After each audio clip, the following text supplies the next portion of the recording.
Yo. It's Grapsody with Will, Phil, and Reg, trying to keep it real instead of what you usually get from these talking heads.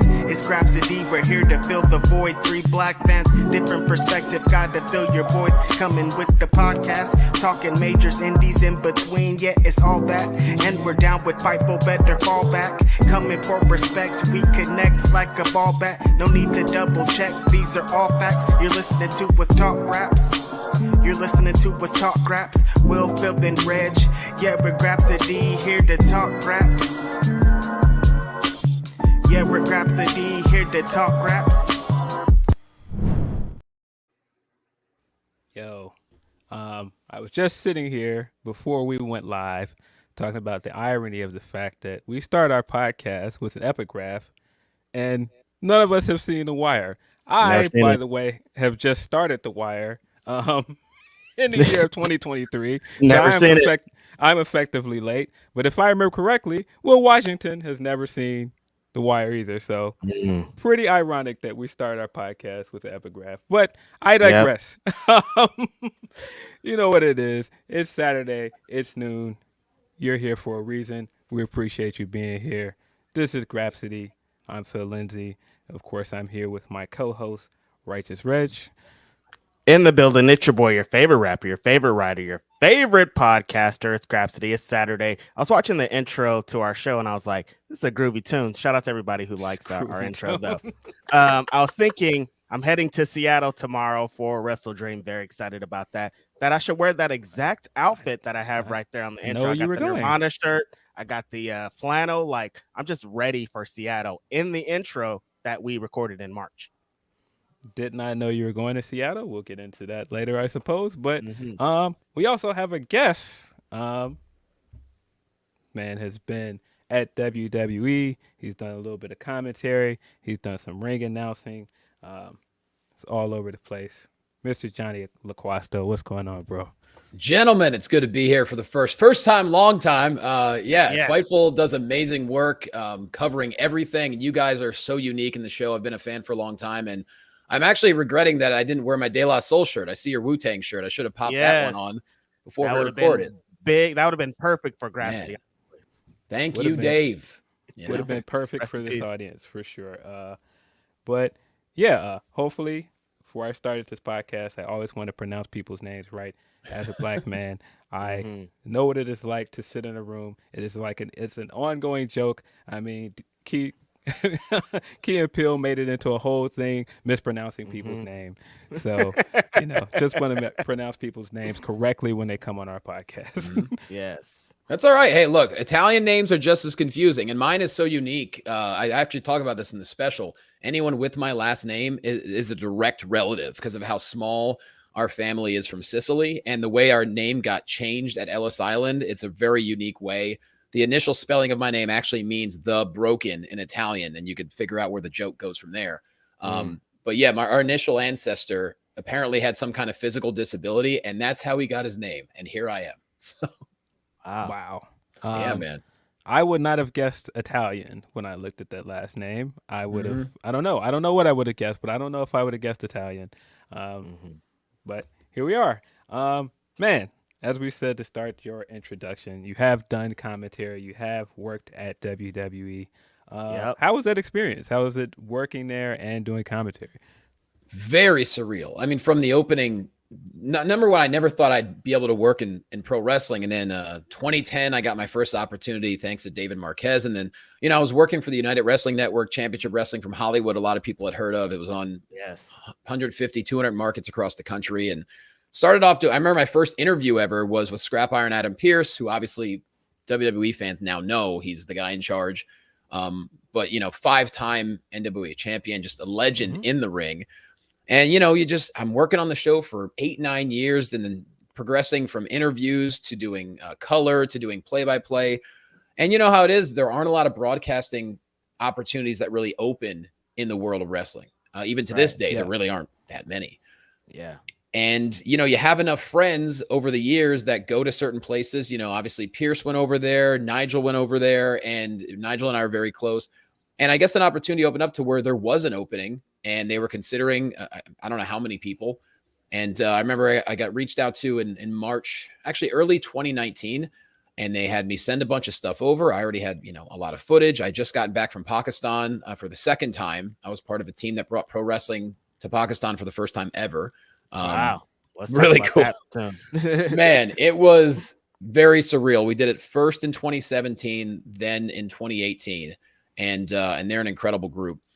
And one thing led to another, and they ended up hiring me actually without auditioning, which they said they never did, but they were like, "You're in California. We love your body of work. We don't think there's a reason to fly you across the country when you've already proven you can do everything with a microphone." And so within less than a month, I packed all my stuff up and I moved to Orlando, and then off to the races from there. Wow. Yeah, man, you jump in right away. You start off doing the local Florida shows. They call it the Coconut Loop, all the NXT house shows. And obviously things changed a lot after the pandemic. I know it took a long time for NXT to start doing live events, but when I was there, we were going full tilt. We were doing Thursday, Friday, Saturday shows every single week. And at that time, the NXT roster was almost like, I guess you can say the modern day Ring of Honor roster in a way. Mm-hmm. Adam Cole was champion for most of my time there. Shayna Baszler was champion for most of my time there. Then Rhea, we had that big moment on TV when Rhea won the title, which was really incredible because Shayna was such a good heel champion. To this day, I mean, I know many would say Asuka's the greatest NXT champion ever, understandably. But Shayna, when Shayna was champ there, man, what a run. I mean, you just the confidence she exuded and just she knows she's a badass. And now it's a lot of the same confidence you get out of Rhea. Rhea knows that she's arguably tops in the game right now. And it's been amazing. And she's so young. I mean, geez, 4 years ago, you look at her and you're like, oh yeah, she's going to be the biggest thing in the sport. And you could argue now she might be. So, yeah. Yeah. And I mean, that is wild to think about. You were there like right before NXT went to USA, correct? Yeah, I was there for the live. I guess you can call it the live wars, the Wednesday wars, whatever you want to call it. The Wednesday night wars. Yeah, there you go. Yeah, it was crazy. The first night when AEW went live. There were people that had it on their phone backstage, just kind of seeing what's going on during the broadcast. I'm not, and it was what an interesting time. Like I will say this, like I savored every second I had because with that company, you never know what's going to happen. Now, none of us saw a worldwide pandemic coming, for God's sake. Like that was shocking because I mean, for me, everything was going great. I got the chair on 205 Live officially in January of 2020. Things are going great, going to TV, and 205 was so cool because at the time the show was about 45 minutes. Eventually they shortened it. But at that time it was after SmackDown and, you were getting 15 to 18 minute matches, which you would rarely get on SmackDown or Raw. So guys on 205, that roster was strong. They were just going out and they were putting together some amazing matches. And I get backstage afterwards to Gorilla. Nobody's there anymore. Like after SmackDown, pretty much everybody left with the exception of a few people. Crazy. And so it was like the performers, the wrestlers, they loved it because they got to go out and do what they do as opposed to not having to worry about commercial breaks. Because in 205, we had a couple, but they were always after a match. It was never a mid-match commercial break. So you were guaranteed that main event was going to be usually at least 15 to 20, with entrances. And so it was a very interesting time. And then 205 started getting changed a little bit. Oh, we're going to put it before SmackDown. We're going to shorten it to 25 to 28 minutes. That you just kind of roll with the punches. You really didn't know what the card was even until the morning of a lot of times, which for wrestling's not that uncommon. But yeah, it was I'm grateful for that time. And obviously the pandemic changed a lot of things for a lot of people on one day, but just to be there through all those changes and, when everything had to go no arena and think about you guys too. None of us knew what was happening at that time. Right. Oh yeah. What crazy time. Still confused about it. Yeah. It still feels like we lost a year of our lives that just disappeared into the vacuum. And I don't know, it's still an adjustment getting used to it. Even after all this time, it's been 3 years and it still just seems like it's just a wild time period. I'll say this: after the pandemic, I'm never working out at home ever again. That was the worst. Man, I gave myself bicep tendonitis from doing too many push-ups. I'm like, this sucks. I can't handle it anymore. Oh, Yeah, that's kind of what life was like. You started doing all the things you used to do outside in your home. Now you don't want to do any of those things there. I'm right there along with you. All right, so John, you said you got thrown right into there. The thing that we know about WWE is when you're a commentator, you're not just saying your own thoughts. You're not just out there saying what you think about most of this stuff. Somebody is inside of your ear letting you know what moments might happen, what's going to happen. What's that experience like being on the commentary thing and there being a little bit of added pressure of somebody being like, you got to say this, say this, say this, say this. And who was saying this to you? it changed a lot during, I was doing 205 consistently only for a little over 3 months, until unfortunately April 15th, 2020, when remember that day, everything, half the company was let go.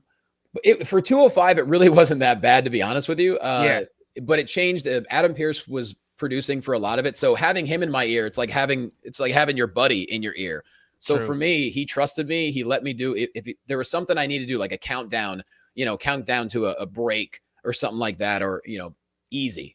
But other than that, he would give me occasional ideas. But other than that, it's really just about just telling the story. Like, what story is this match telling? 205 at that time did their best to have storylines. Yeah. But the thing is, you also never knew if someone was going to be moved or called somewhere else. So it was kind of hard to tell consistent stories, but there was some cool stuff happening at the time. I thought Lio Rush was an awesome cruiserweight champion, and he had the title. He had the title for the most of the time when I was there, and I really enjoyed calling his matches because everyone already knew how talented he was. But I feel like with 205, he really came into his own with selling and going deep into matches, and I just thought he made himself such a credible cruiserweight champion, especially after Nice had a very, very long run. And then, Jordan Devlin JD McDonough came in. You had Oney Lorcan, Danny Burch, you had Joaquin Wilde. I'm trying to think of who else, but it was a really strong roster.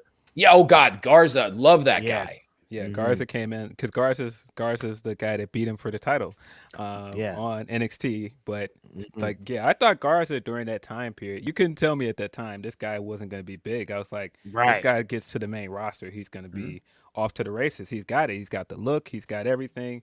But yeah, Leo at that time period, that was fresh off of the stuff with Bobby. So he was a better talker. He was a better character. And we already knew he could work. And I felt like he had finally got it all together at the same time. Absolutely. I loved calling his matches. It was because you knew it was always going to be exciting. It was always going to be inventive. And of course, everyone in that 205 Live roster was creative. You were never going to get a boring moment 205 Live. But there were different elements of it, at the same time. Like, you had great athletes, but you had a lot of these guys are veterans. It's not like 205 was a bunch of, newer talent. No, these were guys who had been in the business for a long time, and they were placed on this roster. And I agree, Garza's an absolute star. I'm so happy to see Raul Mendoza up with, LWO. And I'd have to try to think of who else was consistently on the roster at that time. But man, and then of course Mike Bennett came in, and I thought Mike Bennett, I speak the world of him as a human being, but also as a wrestler. Guy. Oh yeah. And dude, he knows how to tell a story, man. And so, he came in as well towards shortly before the pandemic. They put him on 205. And so I think, of course, they called him Mike Kanellis at the time. So it was a really, for me, it was a really special time, obviously, because I was there. I was living out my dream. But like being able to do my best to call these matches, tell these stories, and then of course being a part of NXT every single week. You think about that time. To me, NXT was just crushing it. Like, granted, they lost the ratings war, I guess you could say, to AEW, but look at the roster. It speaks for itself, Yeah. Didn't Mike have that storyline with Drake Maverick when he was there? Rockstar yes, I really loved the storyline. We got some good matches out of that because that was finally Drake in there wrestling. I was a big 205 Live fan. I felt like 205 Same Live. here. Rest in peace, 205 Live. Yeah, at one point it was their best show in my opinion. I think like in terms of the matches, the The main event was always good. I don't care. Every time. I don't care who was in it. The main event was always good. Yeah, just a really consistently good show for a long time. It's a shame that a lot of people didn't get into it when it was on the network. I watched it religiously. And the funny thing is, a lot of people would joke around like, "Oh, once SmackDown ends, everybody leaves." I could speak for myself. Being in the arenas for those 3 months or whatever, most people didn't leave. I mean, if you had an arena of, I don't know, let's say there were 12,000 people in the arena, let's say almost a sellout for SmackDown. I'd say at least 70% of the people, because I would look around the arena even towards the end of the show, I'd say 70% of the arena was still there. You're still talking about 8,000-9,000 people. That's not too shabby. It's a lot of people. Yeah. WWE fans like to stick around too, especially if some of them think that they're going to get a dark match even after that. They're going to see who is it going to be. Which they would. There was always actually something I thought about after the passing of Bray Wyatt, which God just hit all of us so hard. Crazy. He would often come into during SmackDown. There was like a separate room for like the announce team, but there really weren't many of us because, Michael Cole was busy all day. Corey Graves was busy all day. And so a lot of times it was just kind of me in that room with maybe a few production guys. And Bray would often come in and hang out because, he had so much gear and I think he just wanted some space to unwind. So he would just kind of hang out there with me. And I remember there was a run there during that early 2020 when they would put The Fiend in the dark main event every Friday night. And I remember one day he was like, man, he's like, just one day I'd kind of like to go home early. Gotta stick around all the way to the end. Yeah, but I'll tell you what, I mean, I can't speak more of him as a human being. He was one of the most welcoming people when I first got to TV. Everyone's professional. Everyone says hello. It's great. But not a lot of people will go out of their way to like talk to you. He would come in and like, I've been there forever. Like he treated me like an equal, which we weren't at all. But he was just, everything that's been said about him is 100% true, because if he could make someone like me, who we were not friends, we were just associates, he made me feel welcome. Imagine what he did for his family and friends. So, I mean, we definitely lost an amazing, amazing human being. And I'm grateful for that time I got to spend with him, because sometimes they would do some Firefly Funhouse stuff in that room and I would just kind of get to watch the process. And it was really amazing. Damn. That's just, man, what a time period to be there for the Bray stuff. Like just like the reinvention and like just how hot the Fiend stuff was when he first came back. Cool thing to be able to say you experienced it behind the scenes. Yep. And that's the thing is, I think anytime you're there, there's awesome stuff. Like right now, imagine being there. There's so much happening. You have the ratings of NXT are starting to spike up. They're selling out everywhere they go now, because good stories are being told. And obviously the roster is always incredible. So I think no matter what time anyone's ever been there, there's always been some cool stories, some cool experiences. So, that's for my year that I was there, my full calendar year, grateful for every second of it. I mean, it was truly something. It's almost like a dream. Like you said, Reg, it's almost like, wait, I was there, right? Like, right. Like, it's very weird. Speaking of NXT, I think that the Wednesday Night War thing, that I don't know if it necessarily should have happened. I understand what everybody was going for, but I think just kind of for the benefit of the wrestling business and what's going on with NXT now, I think the ratings being spread apart between both of them is just beneficial. Was there like an extra added, we gotta cook because there's another company here, or was it just like, we're NXT, we're gonna keep doing what we've been doing? Yeah, I never heard anything. I mean, I'm sure anyone who's a competitor, obviously, maybe there's a little bit of that, but no, it was really just about focus on what we're all doing, put out the best product possible, and that's all it was. I mean, there was never any talk that I heard about anything like that. It's like, nope, tunnel vision. And that's really what you always have to be. It's like, yeah, we're always competing against something, but at the same time, it's like at the end of the day, you're competing with yourself. You put out the best product possible, and if everyone does it together as a team, it's going to be good. And NXT television was great. It was. Yeah, you spoke a little bit about commentary, and I mean, just kind of got your name dropped. Mason and Mansoor. Oh yeah, were released, of course, unfortunately. But on their live stream, they were saying that you were somebody that they practiced commentary with. Mason, particularly, was saying you guys used to practice as a 3-man booth. Yeah, I got Mesa raised. Did he say that? No, just kidding. So I didn't know they mentioned that. I was going to jump on one of their streams sometime soon. I was like, hey, we got to talk about your commentator origin stories, because for some weird reason, I was involved in both. So the thing is, when I was at the Performance Center, there were no other broadcasters there, you know? Right. And so I didn't have anyone to call matches with.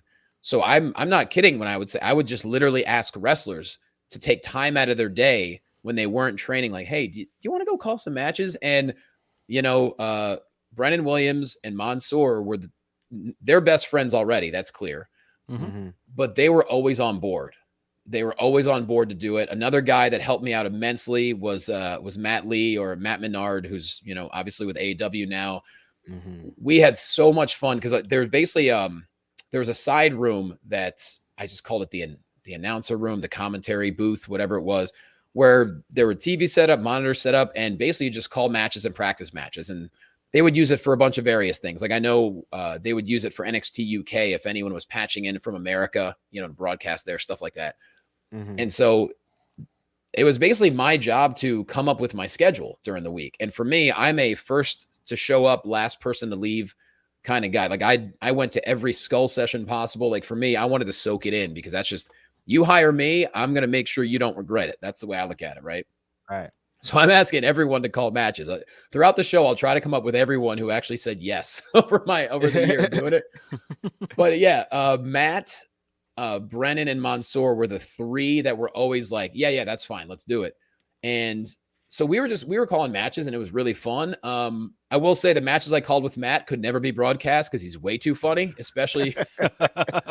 Yeah, he used to do the dark matches for AEW. Yeah, I was gonna say he started working in AEW. He was very funny doing the commentary on there. He wanted me. Yeah, he was trying. He was trying to make us a team. That's for sure. But he is hilarious. So Brennan and Mansoor and I, we would call matches. Sometimes the 3 of us. Other times it'd be me and Brennan calling some matches, or me and Mansoor calling some matches. And that's kind of how it happened when Mansoor and I did commentary on 205 one night. I forget. Matt Raywolt, I don't know why he wasn't able to be there. And so they said, well, we'll just have Mansoor do it. So Mansoor and I flew to South Carolina. Mansoor had never, I think to this day, it's the most inexperienced commentary team, I think, in WWE history. I had one broadcast under my belt from November. Mansoor had never done one, and they threw us on 205 together, right? So it was awesome. We had a little bit of practice, and if you go back and watch, I thought that was a damn good broadcast, because Mansoor, I'll be honest with you, I think he is such a star. I think his potential is so limitless, and I feel like we haven't seen the best yet. You look at what those 2 did with Maximum Male Models. Look, everything's subjective. I'm not going to say what kind of idea it was, but they took that idea, and not only did they make it their own, they made it entertaining. If you go back and watch that web series, as a comedian, I'm watching this web series and I'm popping because it's legitimately funny. It's not wrestling funny. I think 90% of wrestling comedy is awful because it's done by people who aren't funny, who try. They overdo it. Comedy is subtlety. I could go on this all day. Anyways, comedy is subtlety, and too much wrestling comedy is not good. Maximum Male Models was legitimately funny with real punchlines, and you saw what they did. They did everything they could with it, you know. And so there isn't anything Mansoor can't do. I think the sky's the limit. And same thing with Brennan. You look at Brennan, there's no one that looks like him, no one that sounds like him. He's probably got an IQ of 3,000. And, you know, so we were calling matches. And then I guess at that point, someone decided to make a shakeup with the announce team. And one thing led to another. I really don't know the whole story. My guess is whoever was making decisions took a look at Brennan and said, wow, that guy's handsome. And then they heard his voice on commentary. They threw him on 205 for a couple of weeks because they liked what they heard. So he's doing 205. And next thing you know, I'll never forget, I'm in the commentary booth one day and he walks in, he goes, I'm doing Monday Night Raw next week. I'm like, what are you doing? He goes, commentary. I'm like, oh, we got to practice.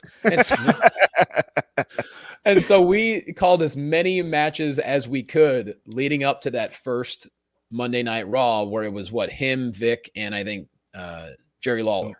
Mhm. Yeah. Yeah. And then Samoa Joe jumped in at some point too. Which you want to talk about a guy who could do everything. Samoa Joe, you can argue Yeah. that was what a run on color commentary. He was amazing. He was. He's good at everything. Mm-hmm.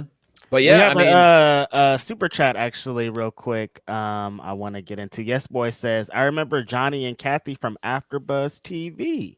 yeah, we were co-hosts for I'm not sure how many years, weekly. So we ended up working together in WWE as well.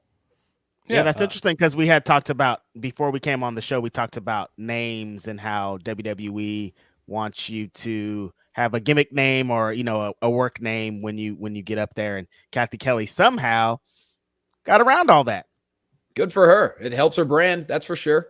I can tell you this: not a lot of property behind Jonny Loquasto these days. It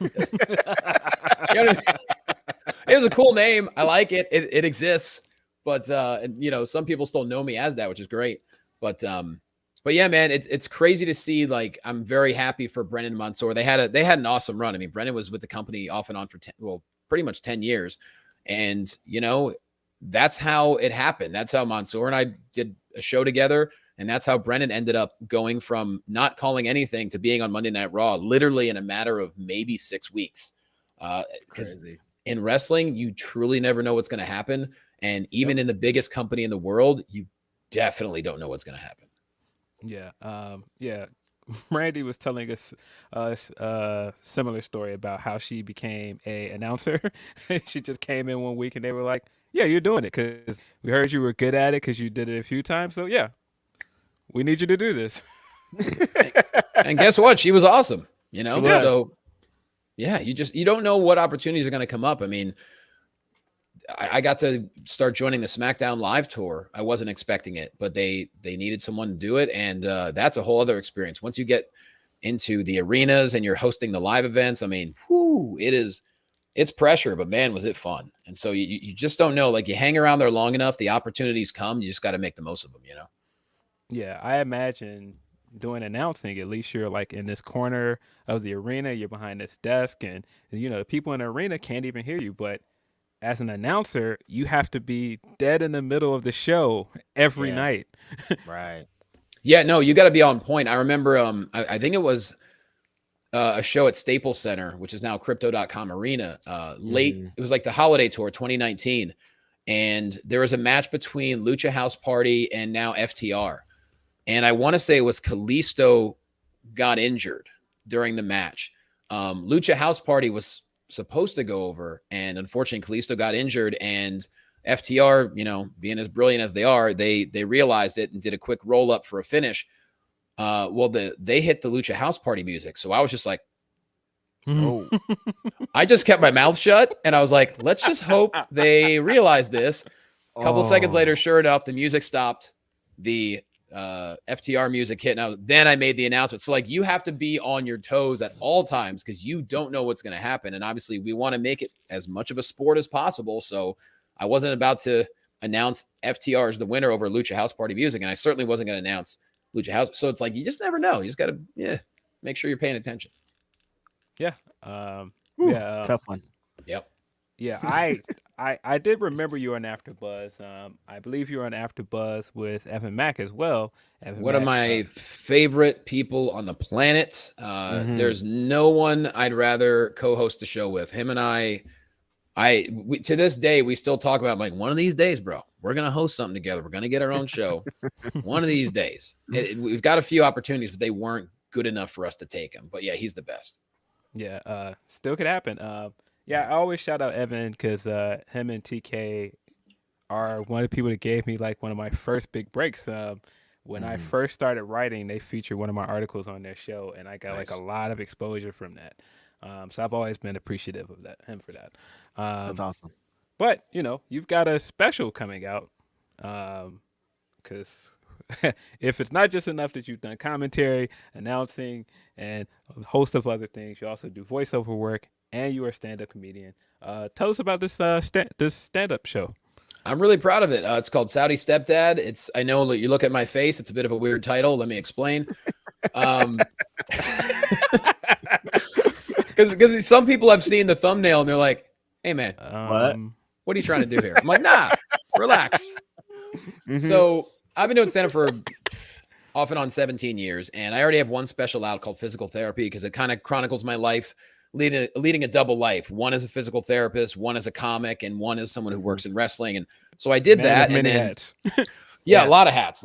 I mean, and then, what's crazy is I wouldn't have met my wife if it wasn't for the pandemic, because if the pandemic didn't happen, life would have been, she would have had her life. I would have had my life. I don't think we ever would have, crossed paths. And so, yeah, it's basically, this special is about like the last 4 years of my life, going from, I'm essentially living an adult child with a full-time job in professional wrestling to essentially getting married and having 3 stepkids who are my kids. And, they're from Saudi Arabia.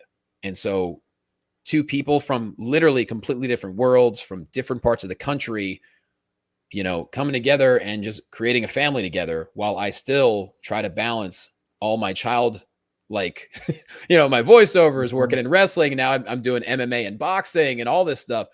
So it's kind of, she convinced me to do the special. She's like, you need to do a special like this. Your life is too weird to not do a special. Sounds like the premise for a sitcom. Yeah, totally. And I have a joke on the special about how it really is a sitcom. I said, Hollywood pretends to be progressive, but they're not. I'm like, there's a sitcom, I'm not going to say the name of it, on TV right now in like season 3, where the whole premise is a white family and a black family are next door neighbors, and it's supposed to be funny. I'm like, dude, that's just normal. Oh yeah. Like, but they're like, oh no, we're really pushing boundaries. No, you're not. Yeah, no, not in 2023, dude. No. I mean, good for them who are on the show. I'm glad it's running, and I hope it still runs. I want people to work, but at the same time, like, you can't pretend that's, breaking new ground. So I have a whole bit about that. But yeah, I mean, it's I'm really proud of it. I'm just released it straight up on YouTube. YouTube has been amazing for comics, because gone are the days of begging for Comedy Central or begging for Netflix. Because look, Netflix picks and chooses at this point. And so a lot of comics are like, dude, I'm going to put my career into my own hands. And that's what I did. DIY, paid for every cent of it. I had a great team, and I put it out this past Tuesday. Really proud of it. It's had a great first couple of days. And yeah, it's really simple. Just look up Jonny Loquasto, Saudi Stepdad, or just youtube.com/Jonny Loquasto. 43 minutes. It's not a marathon. It's a nice little jog. Get you some laughs. I got a joke about wrestling. I got a joke about combat sports. I mean, I always have to back up pro wrestling, especially if I have like any kind of platform where people are going to watch, Yeah. Yeah, that's really cool. That does make me think, like, at some period, Comedy Central was the move. That was the way to get on if you were a comedian. And then it just wasn't. It was like, it feels like it was a moment, and then it wasn't. Like, it disappeared overnight almost. Well, I can tell you, it's Comedy Central's fault. That's all I'm going to say. I mean, totally. I mean, Dave basically told us that after he left. They went from being like kind of stand-up central and focused into like just whatever TV shows they have and Daily Show at Night. They've transitioned to doing some digital stuff, and some of their digital does really, really well. But at the same time, I think they're still doing half-hour specials. But I remember like 10 years ago, that's what every comic's like, I got to get my Comedy Central half-hour, man. I got to get that. And it would just be this like arms race, like who's going to get the, now it's like they put them on like Friday night at 11:30. It's like, what? Right. Yeah. So, every network makes their own. I'm sure they're still doing some stuff. Money. I don't pay attention to what they do, to be honest. Yeah. I mean, yeah, Comedy Central was a channel I used to watch, and that was a way that I discovered a lot of comedians. Same here. And so, well, dude, when they ran off Chappelle, that's very telling. That's what I'm saying. Once Dave told us the jig was up, I knew what it was. I was like, well, the jig was up. I'm following Dave. And then, I would watch for Key and Peele, but that was about it. Yeah. And Key and Peele could have had a longer run too. So there's probably something behind that as well. Probably so. Unfortunate. So we talked a little bit about you said you were there for about a year, and recently there have been releases and things like that. How did you, after you leaving there, how did you kind of bounce back from that disappointment? Honestly, is just what it is, I guess. That you said that this is your dream. Yeah, that's a good question, man. It's funny because every time this happens, I was actually texting with Matt Menard, and he messaged me. He's like, "Doesn't it feel like PTSD every time this happens?" I'm like, "Yeah." Right.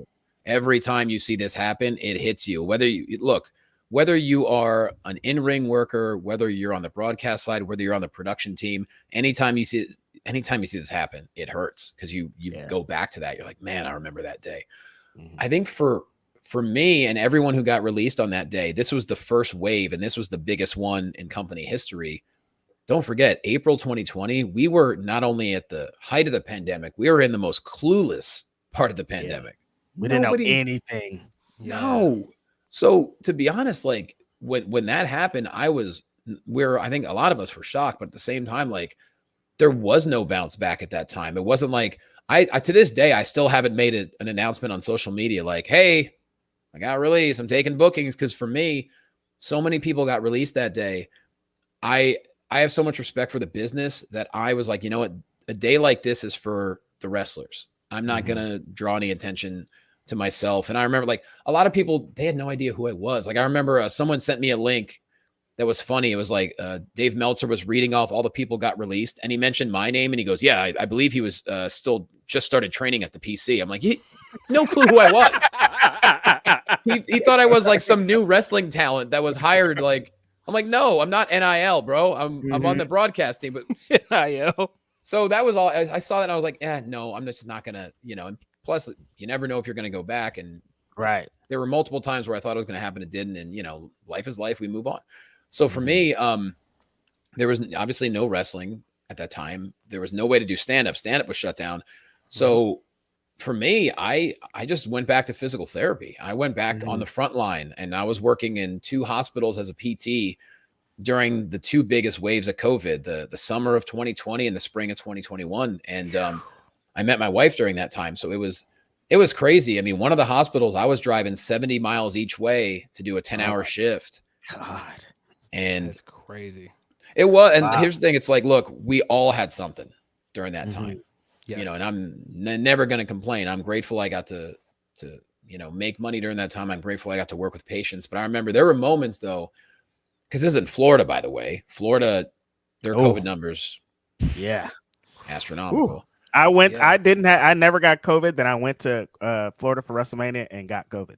Yeah, it's the wild Southern West in Florida. And I remember there was one day, I want to say I was about to go into my 5th room of the day for someone who had COVID, which as a PT, even that's a lot. Like, but there were times where over half the admissions were COVID.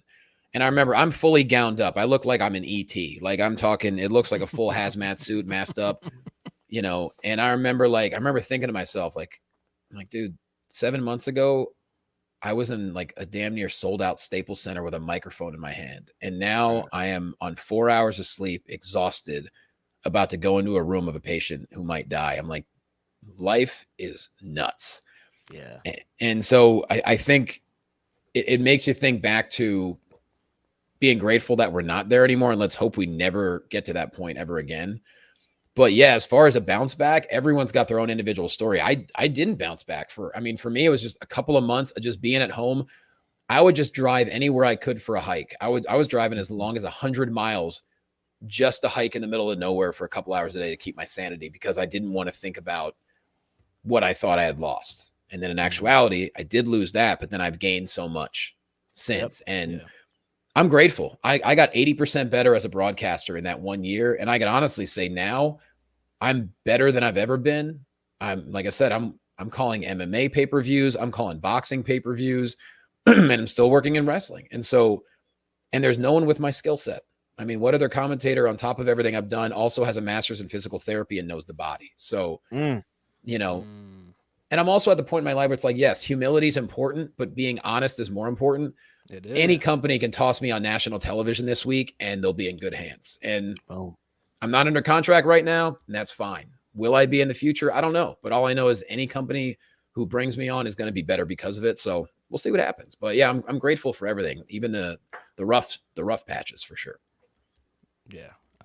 It is just every time I think of pandemic stuff, I just think about like there are entire chunks of people's lives at that period that people have no idea about because we were all isolated. It's just wild to think about. What did you guys do? Like, what happened? How did your lives change? Pandemic was wild for me. I I believe I started at Bleacher during the pandemic, which is crazy to think about. So, in some ways, it kind of kickstarted a lot of the internet stuff that I'm kind of known for now. Totally. But Same. in like my personal life, I also, I recently lost my grandmother, but at that time, my grandmother was just like in the thralls of dementia, and having to care for somebody that had dementia during the pandemic was definitely challenging. And that's not something that I shared with people or I talked about publicly, but it was a challenge for sure. Yeah, my life changed crazy. I was living in San Jose working. I was delivering passports. And then our biggest client was in China. So when COVID hit, they were like, well, that's it. And so I was like, I was working in an office. And then that day when I got let go, I was like, I'm never coming back to an office again. So I started going hard online. Just the same thing as Phil. I started going hard online. I started working with PWI at that point. I love PWI. Mike Johnson rules. He's the best. Yes, exactly. Started doing PW Pro Wrestling Illustrated, not PW Insider. PW Insider. Oh, my bad. Well, PWI is cool too. I like that. Yes. Shout out to P. If you haven't got your 500 issue yet, definitely go get that. Yeah. So I just started going online, tweeting crazy, and eventually, Grapsody happened. That's pretty much it. Yeah, and you guys carved out something so unique, which has been super cool. And obviously, I don't know Will personally. I've never even met him, but I know he's cousins with Swerve, who I'm very close with. So just to see that opportunity that he now has, I mean, that's incredible. So It's insane. Yeah. Shout out to Double W. That's right. Yep. He'll be in Seattle, right? Definitely. There you go. He'll definitely be there. I'm sure after you left NXT, it is a little bit funny that you were not commentating there when it essentially became the In Living Color opening sequence. Like it had the same color palette and everything. NXT They cut the lights on. I forgot about that. Like my brain was like, get that out of here. We don't want to talk about that. They still got the color palettes on the belt. Like it still has like the multicolored belts. Ooh. Look, In Living Color is beyond my favorite show of all of all time. I can't even tell you what that show has done for me personally. I don't want to compare it with the opening of 2.0. All right, let's just can't disrespect In Living Color. Like look, unless Heavy D's lyrics are on it, I don't want to compare. All right, let's just look at it this because Heavy D made two amazing themes. He made the first one and the second one. They're both classic. Yeah, classic. Shout out to Heavy D. Rest in peace. No shade to Wale. Down South slang. Oh no, it's a cool song. Cool song too. Yeah, but cool song. But yeah, it is funny because I did notice you were a Living Color fan, and so I was like, "Dang, they got him out the building," and then they right before ran with the In Living Color theme all over the place, man. You can do what you want to do and live in color. There's an NXT show tonight, huh? Isn't that kind of crazy? Wrapping it all back around in my hometown, in weird. Bakersfield. Yeah. But yeah, it what is funny. It is funny though, like on the Wale thing. The amount of hip hop stuff this week, like historic news. Apparently, they just made an arrest in the murder of Tupac 27 years later. Go figure. I had thought whoever killed him was dead. Am I in the same? Well, no, because this guy has been running around. Leaving every hit in the world publicly letting you know that he had something to do with it. So in case you've been living under a rock, Keith D is the guy that was arrested. And if that name sounds familiar, he's been a part of documentaries. He did an interview with Vlad, and Vlad is basically the feds. So he was over there. He was over there giving it up and like talking about. I think they used the Vlad interview for the thing. They had to, because if you go back and look at the Vlad interview, he says some things in that interview like, it kind of sounds like either you were involved or you did this. And so so what I think what happened, Johnny, I think the guy that did it is dead, but Keith, he like orchestrated the whole thing is where we're landing at. And why is my question. I mean, was there well, apparently this is where it might get mixed up. Because apparently Puff Daddy he's somewhere in this thing to be like, because he keeps saying that like Diddy said put a hit out on Tupac, and then he's saying after that, when they would come back to LA, he would protect them. But how did you protect them? Because Big is dead. I don't really know. This story is very complicated. I don't know how we're still here 27 years later.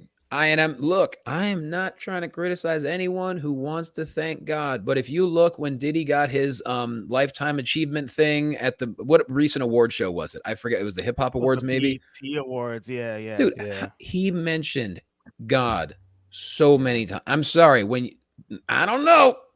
Yeah, maybe he's trying to make up for lost deeds or past deeds. I don't know. Yeah. Because I feel like he feels like he played a role in Big's death too. So there's skeletons in his closet all in there. So boy, so this was not Suge related at all then. No.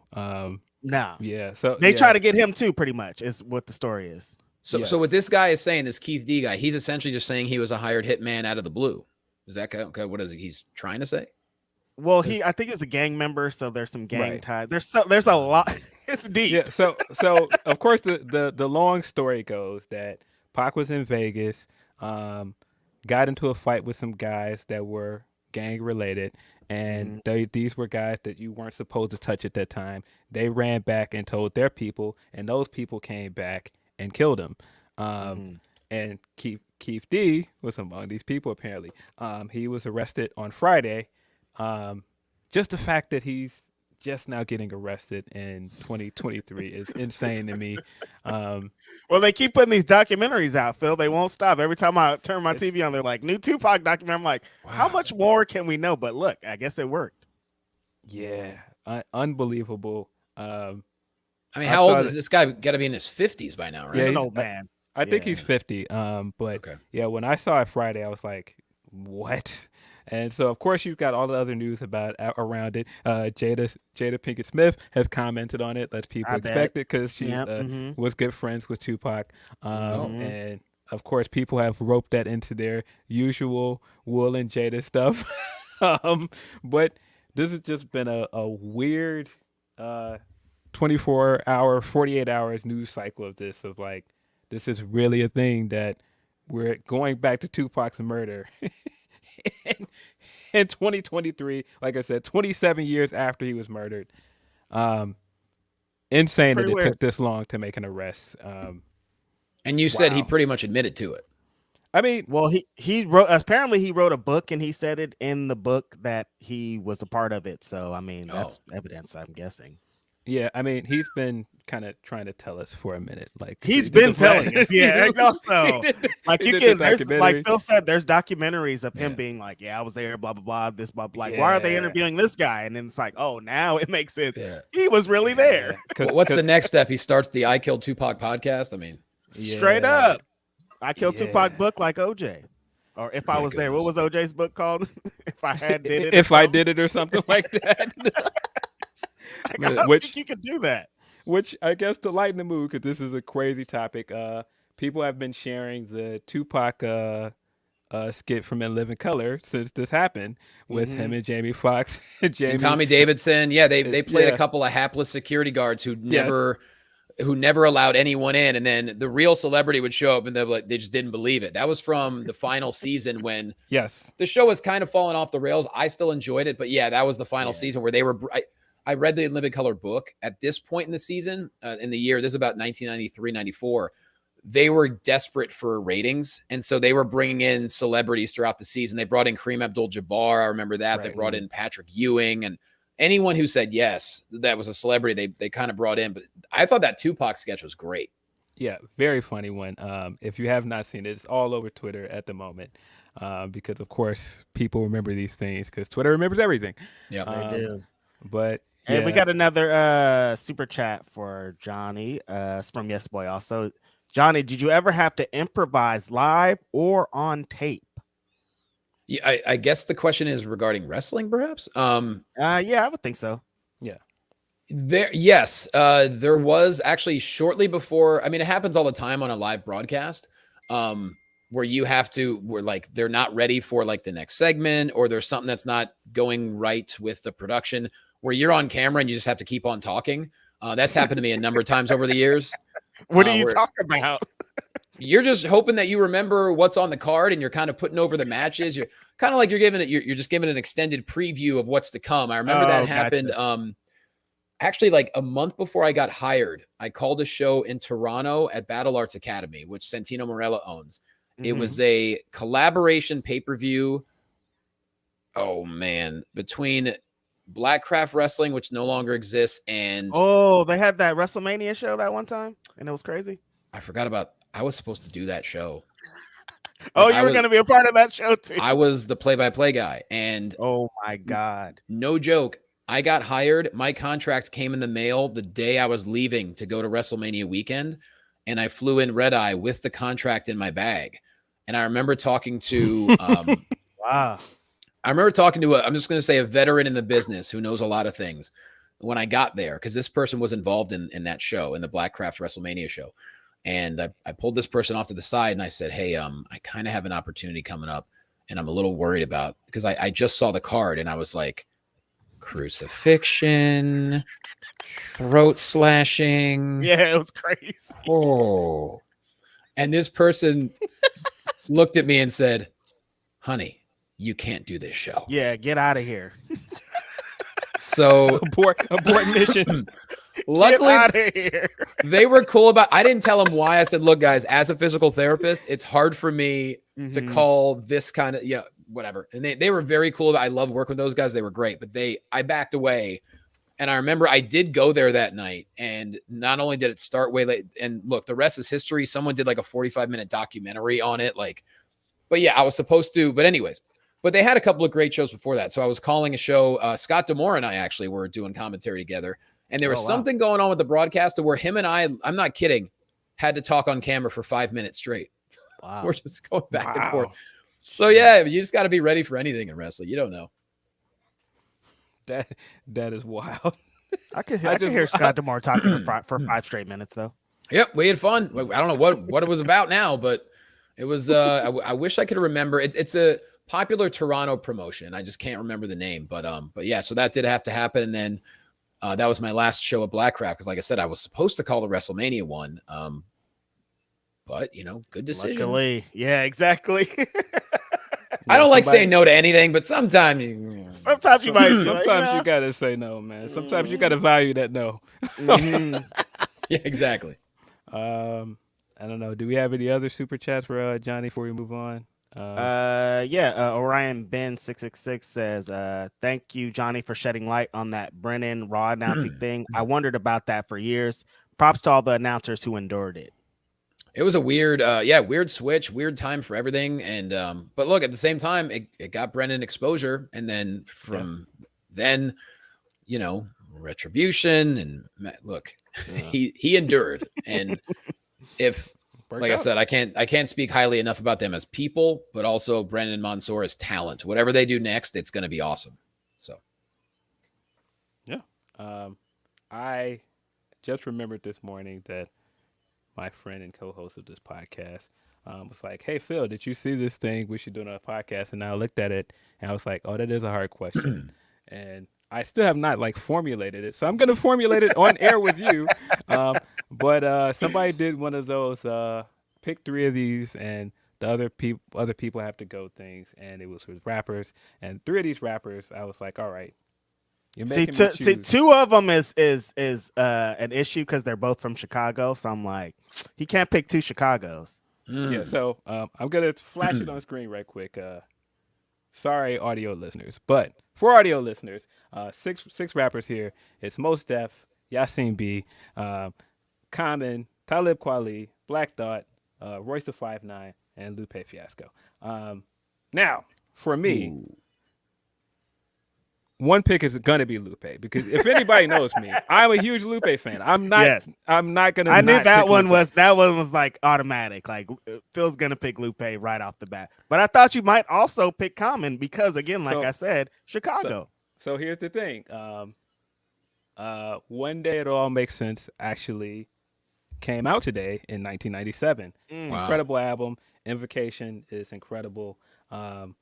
Retrospective of Life, I think it's one of his best albums. And I think he quietly has an incredible discography that people do not give enough credit. See, this is my thing. Like, I think B might be the best album out of all of these people right here. That's the thing, man. Like, if you look at his discography beats out a lot of those guys. And that might be an unpopular opinion, but I think that it does. I mean, It does. do we count Black Star because it's a group album? Do we count like certain other stuff? Black Star is amazing. Black Star's crazy though. I think you would have to include that. Like, saying. everything needs to be included in this. So off just me looking at this in the moment, I'm gonna say Lupe. I'm gonna say Are you keep? This is one you remove or the people you keep? No, this is you keep in 3. Oh. Keeping 3. So I'm gonna say Lupe. I'm gonna say Mos Def. Because are you kidding me? Umi says like just this man's career, just everything. Black on both sides. I think Black on both sides is my Black on both sides. Universal Magnetic. Just nah, you can't. So I think it's Lupe. I think it's Mos Def. And I'm going to say it's tough to pick between Black Thought and Comet because I'm a Philly guy, so you know where I'm going. I'm gonna like the thing is, no one on this list can outrhyme Black Thought. Not one of these people. This is the point I was coming with. That even though I think Comet's discography is better, Comet cannot out-rap this man. No. But the other part with Comet is Comet represents the culture in every single way possible. He has like an Oscar and shit. He has an Oscar. This guy will jump out there and break dance today. He will. He's still breakdancing. Yeah, today. I'm gonna say Comet. I'm gonna say Lupe, Comet, Mos Def. That is my 3. Black Thought disrespect. I can't believe. I'm sorry, this. but Black Thought has to be automatic for me because he's 50 and he's rapping better than everybody on this list and everybody else's list. It's like, how could you put anybody over Black Thought? But I think if we're including everything, albums, culture, but that's kind of exactly describing Black Thought. This guy's on the Tonight Show. Could any of these other guys have done the Tonight Show? Maybe Common. Common could have possibly done it, but I don't know if anybody else could be every night doing what he does on the Tonight Show, as well as being a part of the Roots, you know? Personally, I think Mos is one of those guys. If we were looking at any rapper that could host the Tonight Show, I think Mos could do it. Yeah. And I think he'd be very good at it. Okay. Oh, yeah. Yeah. Okay. I got a chance to see the Roots really before they blew up because I went to college in Philly. And I remember it was my freshman year. And keep in mind, my school was tiny, 2,500 kids, most of which were commuters. It's Philadelphia. People just driving in from home. So, but you know how colleges are. They have to have entertainment. You know, like I've gone in to do stand-up at colleges, and I'm not kidding. I've done shows in front of 8 people. Like, colleges have to book entertainment, right? They have a budget. So I remember I saw a flyer. The Roots I'm like, oh my God, I love the Roots. I was listening to Philadelphia Half-Life like crazy. It was such a great album. And I was excited, so ready for this concert. It was on a Friday night. You know, most people, they go home for the weekend. I kid you not. They played in our gymnasium, like in our basketball court, probably in front of maybe 100 people, maybe 150 tops. And afterwards, they were so cool. Like, I remember I talked to Questlove for like 15 minutes afterwards. And he's like, we're just talking. He's like, hey, you want to see our new album? I'm like, oh, okay. Yes. Like, of course. Yeah. And he's holding a CD case, and he opened. So I think I'm assuming it was going to be Things Fall Apart because I didn't know at the time, but that's what it became. He opens it, and it was Jay-Z, the Blueprint. He goes, oh man, I put this in there instead. I was like, oh, okay. But it was such a fun experience. And obviously that sounds like amazing. Questlove. Yeah, they are incredible, and I was grateful I got to be front row for that very tiny concert. One day on the pod, I'll tell the Roots stories. Every time I've been to the Roots show, something bad has happened. Let's not get into it. Nope. Yeah, exactly. Like yeah. But I mean, on this topic of being the shows, like I was there when Black Star first started touring again, and they were teasing us with the album at first. They were coming out with the Lucy's, and I'm like, all right, drop this album. So they did this small show at House of Blues, I think it was. And I remember that day I bought Comet's book, and I went to like a book signing. So he signed my copy of the book. And so I knew he was in the city. Yeah. And like they were like going through all the songs, and they like started Resurrection, and they came and put a mic out on the stool next to it. I was like, get He's the like, fuck out of here. you know what time it is. Get out of here.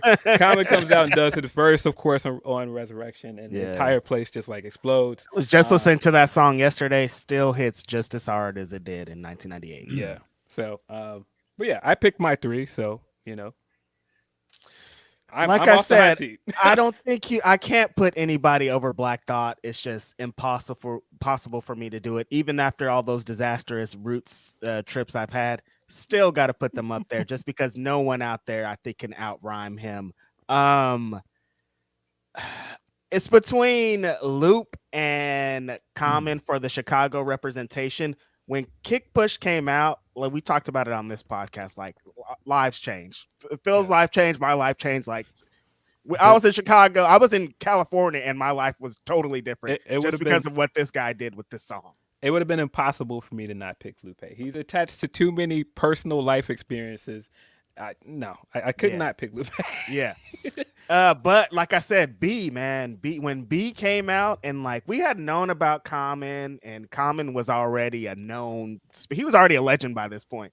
But Kanye was so hot, and they got together and they made a classic record where legit no skips. Every song hit hard as hell. Yeah, 2 classic records back to back. But B is just like, I don't know, like I base my raps off, like when I make an album, like I don't make an album like B that's condensed, that's this much of so much of it is based off of B. So I'm gonna have to pick Lupe though, just because I think the Food and Liquor and the Cool back to back, that shit was crazy. Like that was just a wild time. And then I gotta pick Royce, honestly, because of what the back end of his career. It's funny because I was thinking, like, when did I start enjoying Royce? And I've been listening to him on a lot of podcasts, and I've traced it back to when he stopped drinking. Like he says he was an alcoholic, and he's like, then I got crazy, like stuff happened, then I stopped drinking, and I'm like, ever since then, like the raps have been crazy, like his mind's been more clear. So his last 3 albums have been ridiculous. Exactly, because he's not an alcoholic anymore. It's crazy. So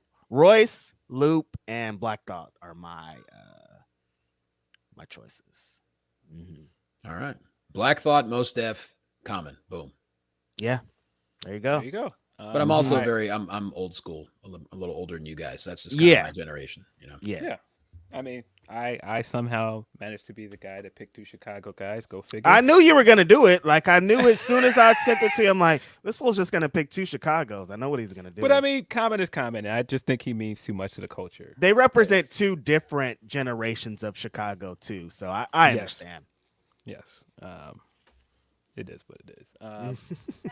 But I don't think we have any other super chats for Johnny. I just want to check to make sure we don't have any humper chats where somebody asked him a question and we're sitting here afterwards like, oh, dang, God, sorry, guys, John. He's gone. Okay, I got one. Here's from Bizarro Big L. He says, appreciate what Johnny said about life. People are people. Wrestling and comedy is about enjoying the things we love. Who's your faves that are doesn't depend on skin color? It's based on their heart. I'm guessing he's thinking talking about stand-ups. Yeah, Phil and Reg, you got. Please ask about wrestling. Wait, so yeah, I was confused at first, but yeah, they just finished this off with Phil and Reg. You guys make good conversation and bonding easy. Appreciate you. Yeah. So they're asking favorite comics? Yeah. Oh man, that's so hard. I hate that question because there's a lot of great ones. I mean, for me, I think to me the best comic is Bill Burr because, I mean, you look at how much. No other comic has put out so many specials that are all good in the last 15 years. I remember Why Do I Do This is still might be my favorite special ever. I think that came out in like 2007, and he's been consistently putting out a new special like every 2 years, and he has no writers. A lot of comics, when they reach a certain level of fame, they have writers or they have a team helping them, which more power to him. Burr, as far as I know, he does not. It's all coming from his brain. So to me, Burr is... And plus, I like Burr because he's unfiltered. He's not trying to cater to anybody. He speaks his mind, kind of like Chappelle does. I mean, Chappelle will say what he wants to say. Is some of it too much for people sometimes? Yes. And if people are going to be upset, that's their prerogative because I can only speak from my perspective, not someone else's. So, I mean, you look at just the all-time greats. I think, obviously, Burr and Chappelle are definitely there. But then there's other comics that are just masters of crowd work, like Ian Bagg. You're not going to find a better comic who can literally wind an entire hour around just talking to people and making it hilarious. There's so many great ones out there. I try not to watch it. It sounds crazy. I try not to watch a ton of stand-up because I want my perspectives to be fresh. Whereas I watch tons of wrestling. I mean, because I want to learn about as much as I can. But with stand-up, I can only have my perspective, and I don't want to be kind of thrown off by other things or, that way. But I'd say those guys. That sounds like me with podcasting. People are like, do you listen to this podcast? Yeah. Like, I don't listen to nobody's podcast but mine, because I don't want nobody to be like, you stole. No, I did not. I never. Not just that. It's, dude, life is busy. How are you going to watch, like, to this day, like, I stay on top of wrestling, but I don't have time to watch everything. Like, I got to pick and choose what I want to see. Like last night, I saw the end because, I've known LA Knight for 13 years, and finally he's getting the opportunity on a massive scale that he's earned for so many years. So I watched that segment. I'm like, oh my God, they're okay. Rocket ship. Here we go. But happy to see it. He deserves it. Stuff like that. So I kind of watch what I have to watch. Stand-up favorite. I mean, for me, in terms of not just how big he was as a stand-up, but everything he managed to do, from Saturday Night Live to being a leading man in movies and just being like one of the most highest paid actors in the world. Eddie Murphy. You have to say Eddie Murphy. I think you got to throw Chris Rock up there too. Oh yeah, Chris Rock had a run as a stand-up. Good guys. My favorite stand-up right now is Mike Epps. I think Mike Epps has like 4 specials that are like the fun. Like, I laugh every single time, and I think the way that he controls the crowd and the way that he does it is just like it's just like your funny uncle. Chappelle. A lot of comics these days are taking his stance of doing stand-up specials, which is like, anytime there's more claps than laughs, I'm like, I'm trying to laugh. I'm not trying to like be educated out here. It gets frustrating. I'm like, all right, you're spitting lessons, but I didn't come here for that. I came here to laugh. But still, I still think Dave is one of the best stand-ups of all time. Like in terms of what he's managed to do with stand-ups, not just like Killing Me Softly, and the fact that we still to this day do the look at him. He loves it. He loves it. Yeah. I said that legit like 2 days ago. Like, yes. And the fact that he's managed to do stand-ups in this era where he's not just making people laugh, he's actually like being informative and like introspective in a lot of ways. Yeah. See, I don't like that. I don't want that for my stand-up. Bro. I'm trying to laugh. I think part of it is, though, when Chappelle recently signed that deal, he had to put out so many specials in a short amount of time. Right. And dude, as a comic, you need time to cultivate and get up and perform.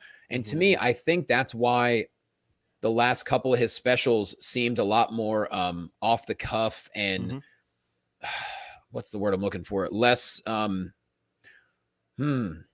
specially, if that makes sense. That's not a good word. No, but it's because I get what you're saying. He's one person, and that's the thing. It's like I feel like when you have to put that many specials out, and also it all depends though. If you look at a lot of comics, when they reach a certain level of fame, their specials aren't as good because what are you going to talk about? You're rich beyond belief. You have everything you ever needed. Where's the struggle anymore? So a lot of comics kind of have that, or they get too busy to where they don't have enough time to do shows anymore and really cultivate and work out that material. So I feel like that's kind of what your point is, Reg, about, and it's a right point about Chappelle. I just think it was too much in a short amount of time.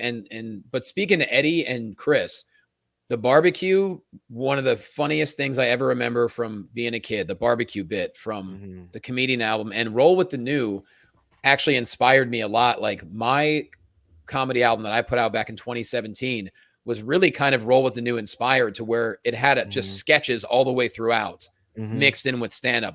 Those are my favorite kind of albums. I love weird shit, and Roll with the New was weird. It was awesome. Yeah.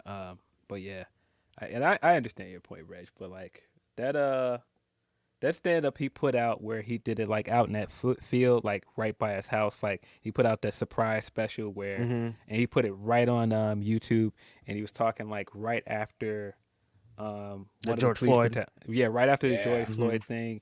And he like drove the entire point home. It was one of the greatest things I've ever seen any comedian do. It was just it was a fantastic example of like storytelling and like everything he did with it. It was just so masterful. I'm like, he's one of the greatest of all time. I don't know how y'all do it, Johnny. I guess that's how we're ended. Stand up is crazy. Sometimes I can't do it. I mean, every night is I have a show tonight. I have no idea how it's going to go. I'm not even half prepared. So it's one of those things where, we'll see what happens. Yeah.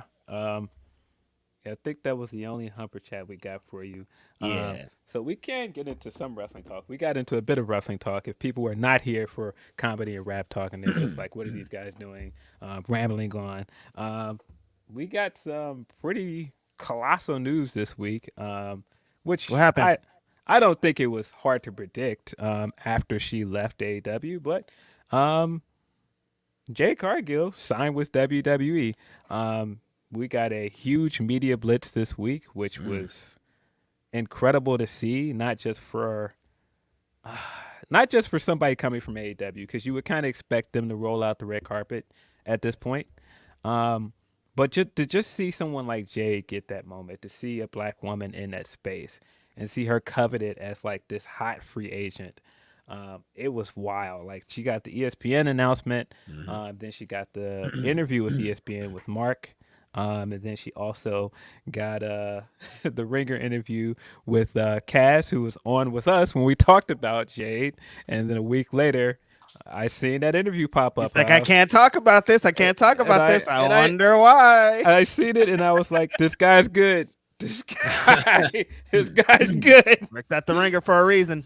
But yeah, this was very telling for a lot of reasons. It shows how well AEW had built Jade up into a star, so that she would have that kind of value going into WWE, and it showed how much they are invested in her to give her a multi-year deal, and to make such a big deal about signing her, to give her this much press that day. It's really cool to see.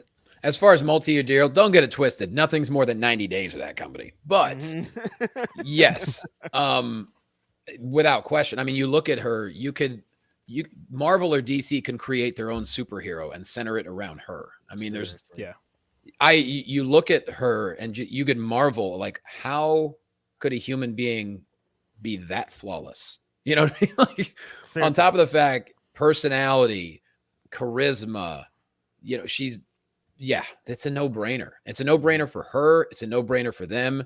And like you guys said, the last couple of years continue to build her name up, and there isn't anything she can't do. So it's going to be pretty exciting to see. Did you spend any time at like the PC, kind of seeing what the wrestler's going through, like what she's going to be kind of enduring over there?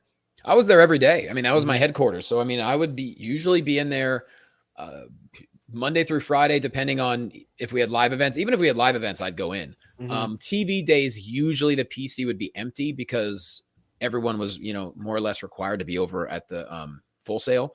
Yeah. But yeah, I'd be in there by like 9 a.m. every day, and I'd stay till at least 5 or 6. Even if I had nothing technically to do, I'd walk around to see if there's anything I could do. So I would sit in on skull sessions, ring sessions, just kind of like, promo class. Anything I can do just to get more information, I would be there. So yeah, I'd see a lot of what was going on, of course. Yeah.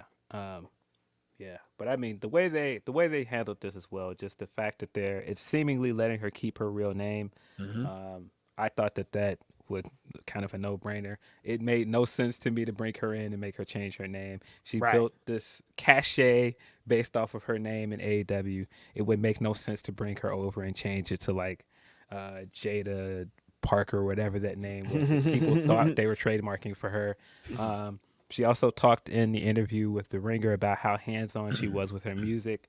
So I'm interested to see how much of her presentation and her interest is similar, because we saw what they did with Cody and how Cody basically took everything that worked from him over there and just plopped it into WWE's presentation. So I'm curious to see how much of her presentation from AEW transitions over. Right. Her getting that drop on SmackDown, I thought was super interesting, and tells the story of like what's going to be happening moving forward. Because like Phil said, we all expected this. Like, I knew as soon as they were like, well, her contract's up with AEW, I'm like, if they let her contract, get to this point, she's out of there. And so for her to be announced and have all this fanfare online, but even bigger than that on your big flagship show now, for you to say we got the superstar coming in, I think is a really good sign for her. Oh, it's huge. That's a big deal. When you put it on Fox as opposed to USA, Right. you're talking double your audience in a lot of ways. So I think the sky is the limit, and we'll see. At the same time, there's no need to rush her to television. It's Also, like figure out what you want to do first, and that's what I think they're gonna do. They see someone that could be, a cornerstone for women in their company, and you look at the talent of the women's roster already. I mean, you could argue Rhea Ripley is the best female wrestler on the planet. Well, guess what? You could also argue Charlotte Flair is the best female on the planet. You could also argue Bianca Belair is the best female. I mean, good God. And then you also have people like Raquel Gonzalez, who I think the world of as a person, and she's so talented. I think the moment when they decide to let her be a heel, look out, because she was a heel before she ever got to TV at NXT, and she was fantastic at it. So the talent up and down is unbelievable. Now you add Jade to that mix. Oh boy, it's going to be a lot of fun. Yeah. It still seems to me the way they're positioning it, the way that they showed that on SmackDown, still seems to me that she's coming straight to the main roster. But you could also look at the fact that they've also positioned everything she's doing around the Performance Center. When she did those interviews, she was in the Performance Center. The promo steals that they showed were her in a ring at the Performance Center. So that does, kind of beg the question, is she going to show up at NXT? Maybe she shows up tonight at No Mercy. I don't know. But I think the fact that, they've got us questioning and we're going to be watching all three shows to see where she shows up is a good thing. I don't think it would be a terrible idea for her to show up on NXT. She could do the little sit in the crowd gimmick where Jade Cargill's here. Yeah, I don't think it would be a terrible idea. I just kind of think at this point she's big enough to be on the main roster right away. I don't think it would also be a bad idea to put her in the title match with Becky, because even if you use her on both shows and you use her as champion for a few months, let's say, and then bring her back to the main roster, that benefits NXT because you get that boost in ratings for people that are interested in what she's going to do, and she gets the reps down there, and she gets to do the PC stuff for a little while. True. So I think both of those things could work, and I think she also lives in Florida, correct? That I don't know. I believe she lives in Florida, and I think that's what makes like the proximity to the PC a benefit as well. Yeah. This is a good move for Jade. She's gonna I think she's always had like that WWE superstar presence, like matter throughout the whole AEW time. Like I know what it was, but like she's been a WWE superstar off rip. So this is really where she should be. And credit to AEW for obviously signing her and giving her that platform for whatever 70, I don't know how 70 matches, whatever the number of matches she won in a row. I mean, that was on television. It was an impressive streak. I would have liked to see her more on their flagship show, but at the same time, it got her to this point. So yeah, she got to 60-0. Only took 2 losses with the company.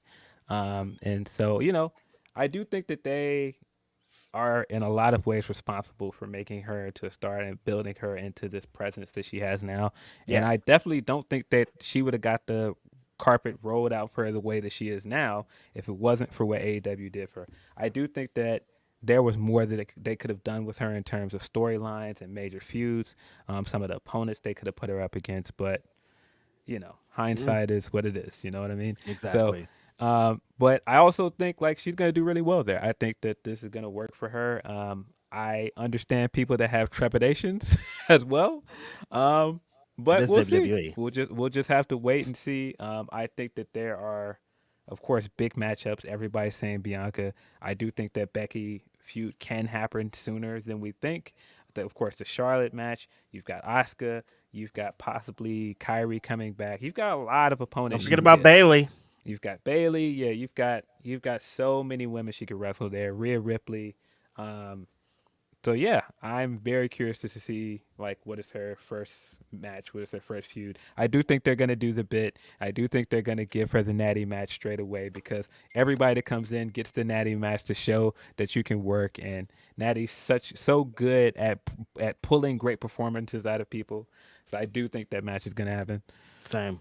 Yeah, I'm excited to see her kind of see how they present her, because I think that's the presentation there, world class in doing that, and see how they kind of take what she learned over there and form it into what they do over here. Mm-hmm. Yeah. What did you watch any of these interviews, Reg? Did you think because I straight away there was a lot of interesting stuff in there, I'll say that. There was a lot of interesting stuff in there. When I first saw it, I was like, boy, they definitely WWE this thing, and this is why WWE is so good at this thing. Mm-hmm. They got her in a room and they media trained her up. They told her Yep. right things to say, right Mm-hmm. things to avoid, and you could see it straight away in the way she answered the questions. Anytime anybody asked her, okay, how long are you going to be at the PC? Where are you going after this? She would pivot right out of that question right away. Mm-hmm. Didn't want to spoil anything. She also knew all of the naming conventions. I knew what was up as soon as she was like, yeah, I trained with Brian Daniel. Yeah. Using the WWE name. Yeah. I was like, nah, they definitely they did their job of media training her. She's good. And preparing her for this And she's interview. good. I think that's also what That's came also on top something. of it, is they were like, they probably started and they were like, oh, damn, you already know all of this. Like, you're good. Yeah. Like, send you right immediately out there to start talking. Yeah, that was also my takeaway, that she is definitely about her business. She's about her money. When I was watching that, I was like, she's very, very good at this. And I think that's also why she works so well at AEW doing the mainstream press stuff. And now, if she gets more of that with WWE, she's going to knock those out of the park. She's out of here. She's going to be in movies. She might not even be in WWE for long because somebody else going to snatch her up, like Hollywood. And I also think part of that attitude is once you become a parent. And then, like I said, for me, I don't have biological kids, but now I have 3 that I'm taking care of with my wife. Once you become a parent, you not only become even more laser focused than you ever thought you can be. There's less room in your life for bullshit. Like you just don't have it. Like you don't have the bandwidth for it. If there's people in your life that are just not worth talking to, guess what? Not going to talk to them anymore. Mm-hmm. You have to be about your business because you have to balance everything out. And so you look at Jade, I know she's a mother, so she knows what she's worth. And I don't think she is going to put up with any bullshit. She's going to know what she wants and she's going to go after what she wants. So, and I've seen that with my other friends too. Like once you become a parent, your whole mindset changes to where like, no, what are we doing here? And that's kind of where I've become too, so I could see, she's going to be, she's going to be incredible. Yeah. Yeah, I very much appreciate all the attention they've given her. The fact that they're making this a big deal. I thought the interview with the Ringer was very good. I thought she was very cautious with some things she answered about AEW.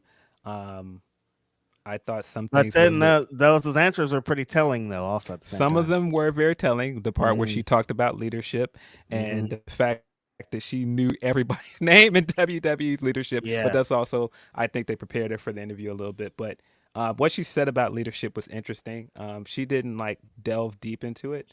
But the fact that she said that was part of her decision making, I don't think anybody would have been as surprised by the Cody answer and how much Cody influenced her.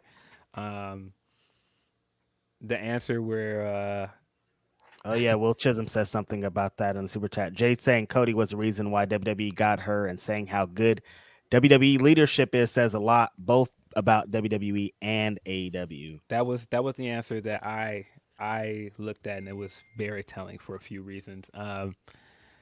I don't know. I thought it was interesting that Kaz asked her the fumbled question, and he asked her. He didn't phrase it that way, of course. He brought up, that people online would mention that she was fumbled by AEW, and he asked her what did she think was missed opportunities, and that's when she answered that she wanted to face some of the bigger stars. She wanted to face some of the women that were in contention for the main title. So that was interesting as well. She also mentioned when she answered that some of those women had reached out to her after she left, and was saying that they wanted that match. It was a shame that it didn't happen. Yeah, I think there were interesting nuggets there if you were looking for subtext. Got some. Yeah. Very interesting stuff. I'm not saying anything because I'm trying to work. So I feel you. I think leadership is amazing everywhere, and I can work with anybody. So that's, everybody's great up there. Everybody that's in charge, good people. That's right. Yeah, I mean, she what still. do I know? She still spoke glowingly about her time with AEW. She still said she appreciated her time there. She gave all of the right answers. She's good at this, so wasn't surprised by that. We wish her well. Yeah, I think she's gonna do well. It's gonna be very exciting to see. But gentlemen, I actually have some family stuff to take care of. It's a Saturday morning. There's no school. I think we're going to a farmer's market. I don't know, but wow. I gotta go spend a little bit of time with them before I go to my show tonight. But this has been a blast, man. Thank you. I'm honored to be on the show. Thank you guys so much for having me on to talk about what we love to do. I really appreciate it. Yeah, thank you for coming through. Please go and support Johnny's. Yes, it's free on YouTube. You cannot beat free.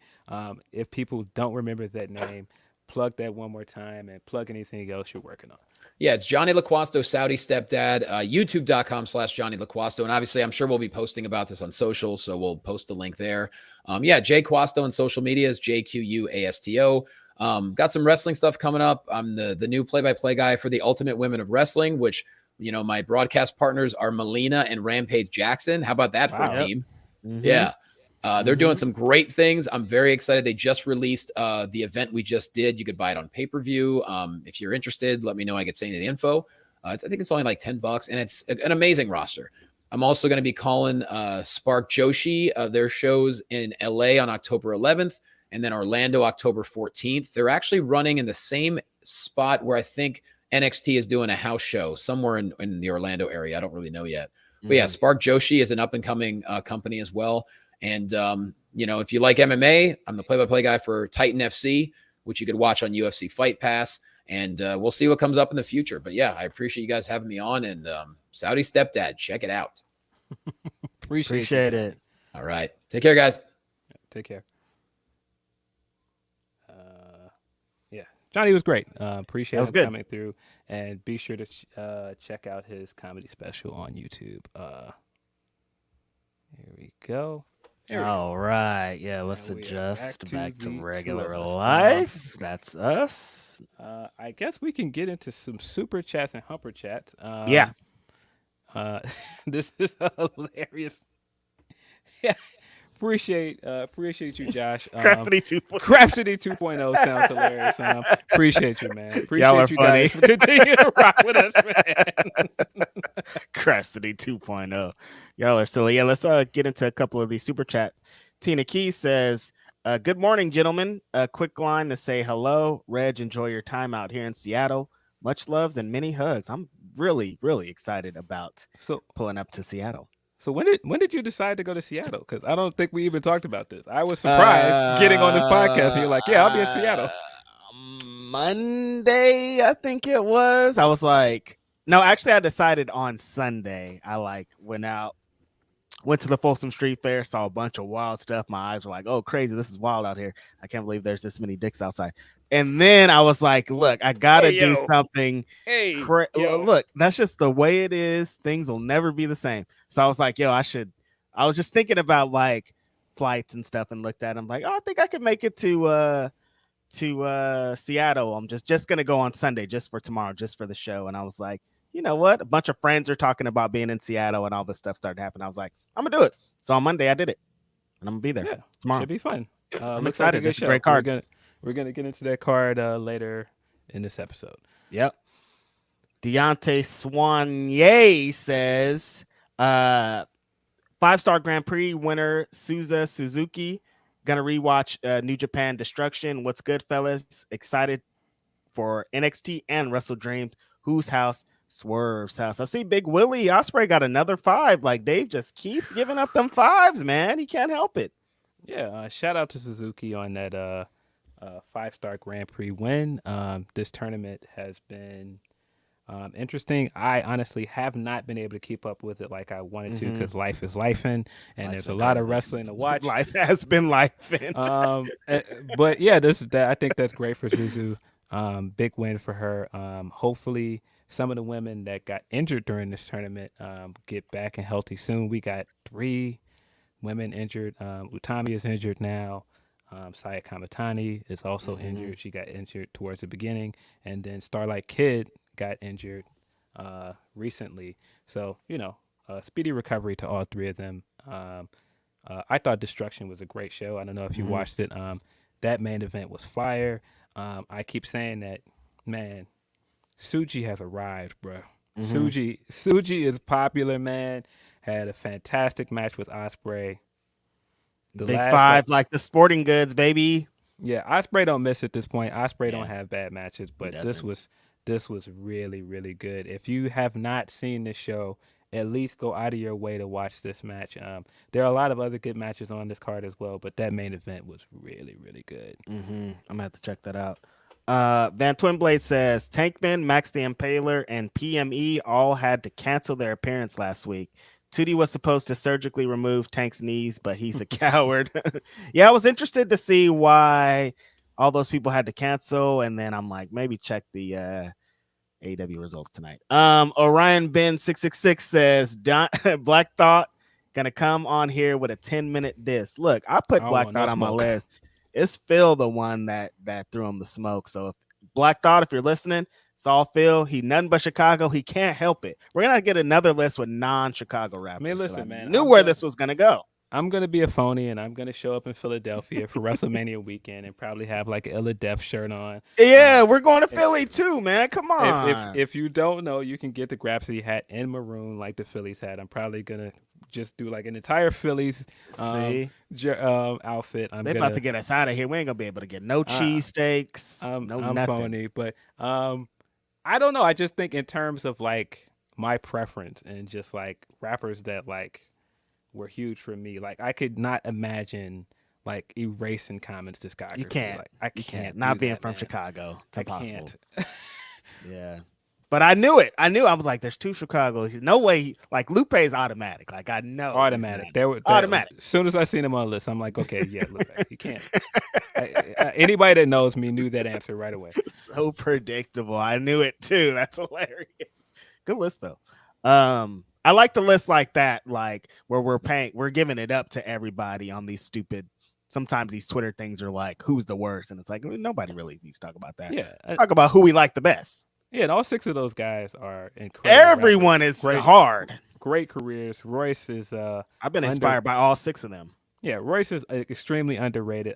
We didn't talk enough about Quali's career and just like everything he's done as a rapper. Just his solo career, Black Star. The weird part of his career that he's in now, where he's banned from Twitter. Things are pretty weird at this point. Yeah, when I first came to Twitter, he was one of the most amusing Twitter follows because he would go at people, bro. Right. He wasn't ducking no smoke. But that was the gift and the curse. That's what done him in. That's what got him out of here. Stop. He's just in. But I think we wouldn't talk about most as much if it wasn't for Quali. Like Quali plays, but both of them, like they play such a big role in each other's come up that it's like. It's hard to honestly pick. Like I could say all these guys. Like, probably would be easier to rank them all 1 through 6, maybe, than picking 3. Yeah, but I mean, the other part of it is all 3 Moses solo albums are they're so good. They're so good. Like Black on Both Sides, of course, is amazing, but The New Danger is just like incredible. Like that's like I would put B number 1, and then Black on Both Sides number 2. I think is like best albums out of all these guys. Yeah. What is the third? Ecstatic. Ecstatic is very, very. It's crazy. The song with Slick Rick. Oh, I love that song. Very good. I mean, yeah. Da da da da da. That's fire, man. Mad Liberator. Yes, love that album. He's got the Black Star album, Black Star record towards the end. Have you heard the new Black Star? They put it behind a paywall or some shit. I have not. I keep saying I'm gonna buy it, and I haven't, but. All of the Lucy's they were putting out when they first came back were really good. The one with the Risa sample was fire. Yeah, all 6 of those guys I'm fans of. So it is hard to choose, but seriously, I'm like, have I seen all the 6 of them in concert? I've seen Quali, I've seen Mose. Yeah, no, I don't think I've seen Lupe actually. I think that's the only one. Or Royce. I've seen Lupe multiple times in concert because, of course, I'm like a Lupe fanboy. Sorry. Yeah. We get it. Yes, boy says, gents, how will the Canelo Charlo fight play out? Is that tonight? I don't know. Is it? Yeah. I don't think we keep up with boxing too much. I'm not enough of a boxing aficionado. I think Johnny might have had a better answer for us on that one. I'm surprised like Canelo is still going, but it's boxing. The Latinos come out for the homeboy Canelo. Shout out to them. They show up. It's always lit outside when he has a fight. So if it is a fight, I'm going outside because all the baddies are going to be outside.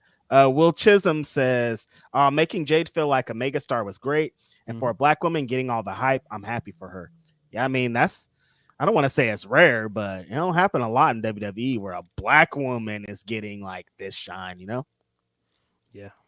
I guess not even in WWE in general. Like, you don't see a black woman getting shine like this. Because, I mean, really, when you look at how she's been treated, like, she is the biggest female free agent that maybe since Ronda Rousey, which sounds crazy, but it does sound crazy, but it's true. It's really the truth. Because they don't do free agents like this usually. You know what I mean? Like, none of them have like fanfare behind them. Like, there's some that could, but there just hasn't been. So yeah, I think it is Jade since Ronda. Yeah, I mean, I honestly think she's their biggest move, and they're treating this like their biggest move since Cody. And I mean, that's the other part about this. The Jade stuff is so similar to the Cody stuff. I mean, even the part of the interview where she said this was the easiest move I've made in my life, which is almost exactly what Cody said. It's so similar. This is so funny. A lot of things that we talk about behind the scenes, Phil and I, like when they come out, it's extra. It's just extra funny. It's like, I think Phil said this exact thing, and it's happening. It's just every single time. It's not funny. Come and rescue me. Take me out the club. Take me out the trap. Take me off the market. Take me off the map. I'm saying. Trying to hit the group. Bro. Which by the way, man, I peep game Brandon Phillips, man. You see how he made his woman feel special, man. He brought out the flowers. He put together a whole demo. No, well, my guy Gresh hit him with my guy Gresh hit him crazy. That was a wild tweet, wasn't it, Phil? That was hilarious. Y'all made Gresh delete his tweet. Yo, please add context to this. So if Brandon Phillips, Jade's husband, who is a famous baseball player, was a famous baseball player, he did it big for his wife. He got her a whole celebration for her signing with like a big sign and a WWE cake and all this other stuff. Jade posted it, and she posted like a video of it, and you know, she was stunting on y'all, man. Stunting on you losers, man. Stunting on you brokies out here. And so Impact Knockout.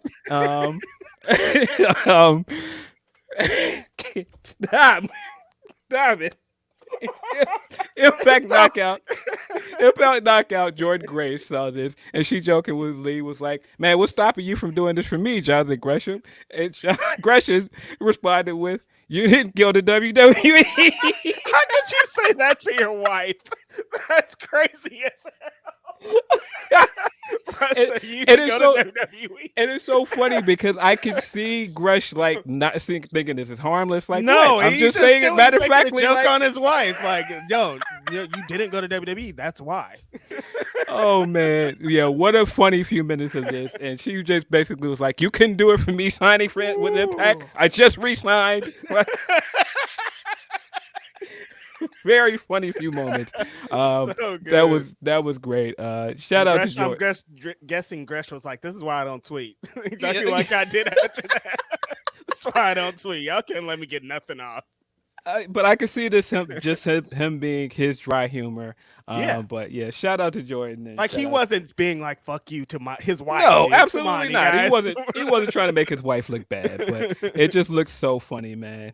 But yeah, man. Shout out to Jordan. Shout out to Gresh. Gresh is gonna be involved with Darius Lockhart's new promotion that he's working on. I cannot which wait for sounds this. dope. I don't know anything about it. I'm trying to get some Yeah. more details on it, but it's looking pretty lit. That clip that he put to promote it out there was really dope. Yeah. The performance that he's got lined up for it sounds Dude, dope. he's such a great mind. Like this isn't Yeah. surprising at all. I'm like, oh yeah, of course. Like I knew if he just like anything that he focuses in on is gonna be hard. Like we saw when he was active as a pro wrestler, like how all great his promos would always be. Like this is like, yeah, of course. Like you're cooking. Yeah. This is dope.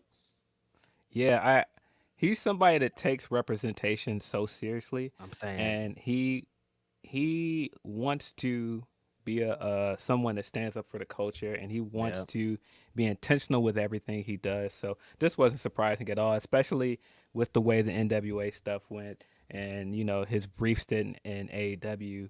I could easily see him like, I got to come back, and if I come back and do this, I want to do it my way.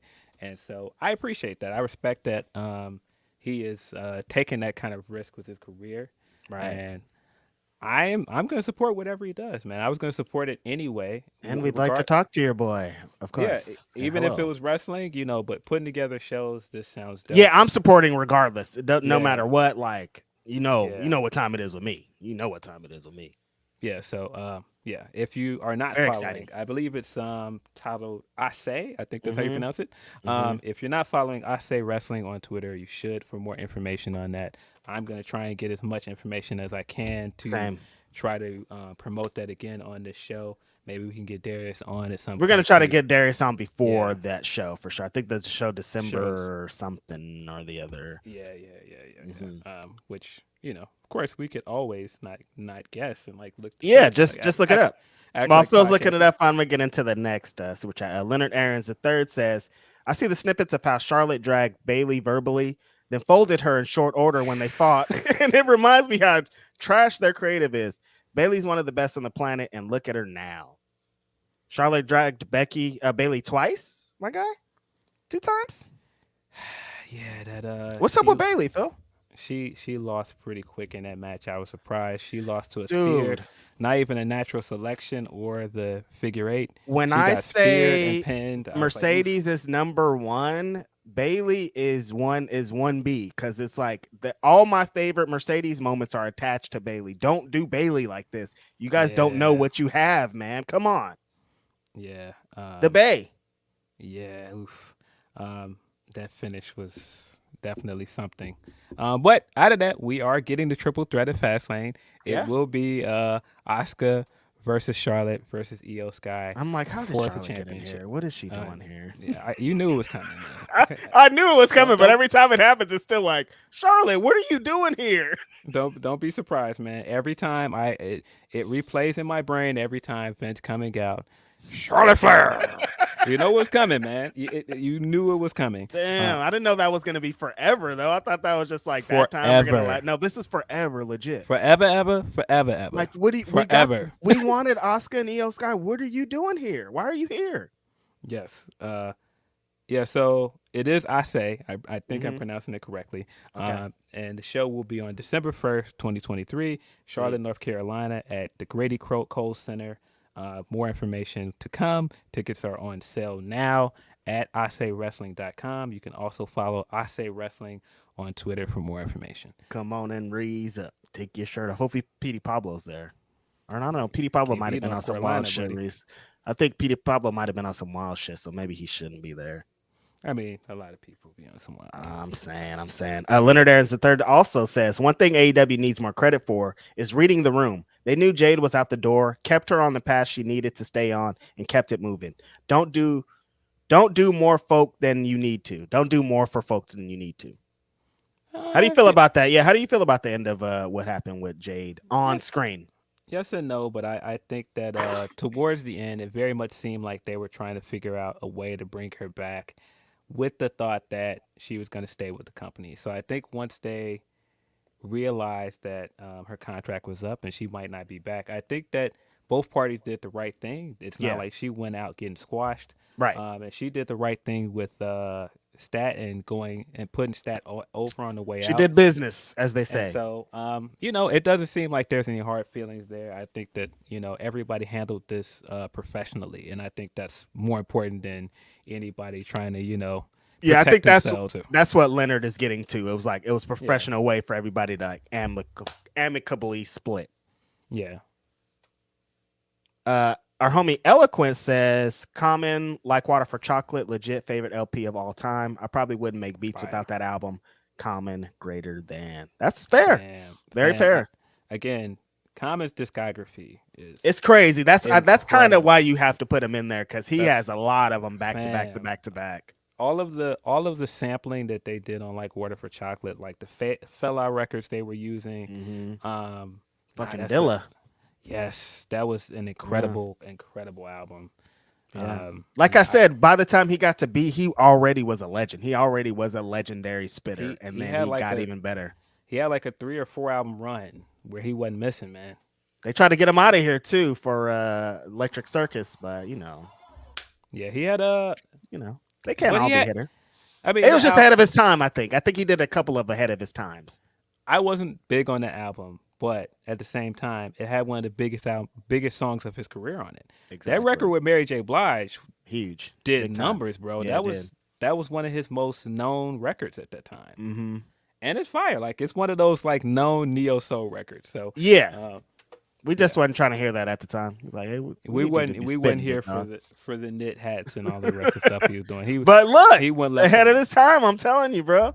If he would have came up a couple of years later, probably would have hit. Yeah. Are you a Universal Mind Control hater? Because that's one of his albums that splits people. Yeah, I'm a hater. I'm not even gonna cap. I'm not a fan at all. I really like that album because you be pop locking in your room to that, Phil, or what? No. But it's one of those albums that, because I think it's so different from the 2 Kanye albums that people wanted more of that. Yeah. But I also can see him like wanting to go back into like his b-boy roots and do like a Africa Bambaataa inspired album. Just like you said, he will still breakdance right now. Yeah, I thought the songs that hit on there hit like Gladiator is fire. The Punch Drunk Love record on there is fire. It's a lot of good records on there. Yeah, okay. I'm not mad at it. I'm not bumping it, but I don't hate it. The other half says, what do you think about Pro Wrestling Noah and WWE working together? And would this be a reason maybe Tony has brought NJPW? Are you trying to invoke the Tom Campbell joke of him saying, "Are you interested in working with pro wrestling?" And then, of course, Triple H does the no. Maybe, yeah. I don't know. I don't see that happening because that's just not how WWE does things. They're not interested in partnerships. They're interested in coming in and assimilating your company and taking it. So I can see them still at some point trying to get this NXT Japan thing off the ground before that happens. I was gonna say they don't partnership. They're just like go and get 20 Japanese wrestlers from all these companies and start their own thing. Yeah. Speaking of Tom Campbell, congrats to Tom Campbell on the ring announcer gig that he's got coming up at the UK show for Impact. That's fire. And the way that he found out about it was really cool. Joe Hendry told him about it on the air, and apparently like everybody else at Cultaholic knew about it. Shout out to Tom, man. That's dope. Mine James says, Jade and Bianca, women's tag champions, a black woman Harlem Heat kind of vibe. See, that's where I'm landing at mine. Everybody wants to see Jade versus Bianca. I'm teaming these ladies up, and we are making money. Imagine all the little girls that be inspired by the team of Jade and Bianca. We getting paper, big dog. But they don't care about those championships, so yeah, no. Let's not waste that on that. Will Chisholm says, Red, Jade beads. Oh, Jade needs to hit you for a new song. I'm like, yeah, no, send a check, Jade. I'll do that. Send a check. Aaron Busby's, yeah, no, go ahead. She did drop another bar in that Mark interview for ESPN when Mark was like, "Did you get the bag?" And she was like, "I am the bag. I am a money bag." And I was like, Straight up. Our homie Aaron Busby says, just to let y'all know, y'all need to listen to Doja Cat's new album, one of the best rap albums of the year. I actually do want to check out the new Doja Cat album. I keep hearing good things about the Doja album, and that's Same. why I made fun of Will, because Will brought out the Doja Hive at our live show. Yeah. And so, yeah. She executed right after that. Right after our show, she was like, here you go. Nah, because you talking crazy. Talking about I ain't got no bars. Let me correct you.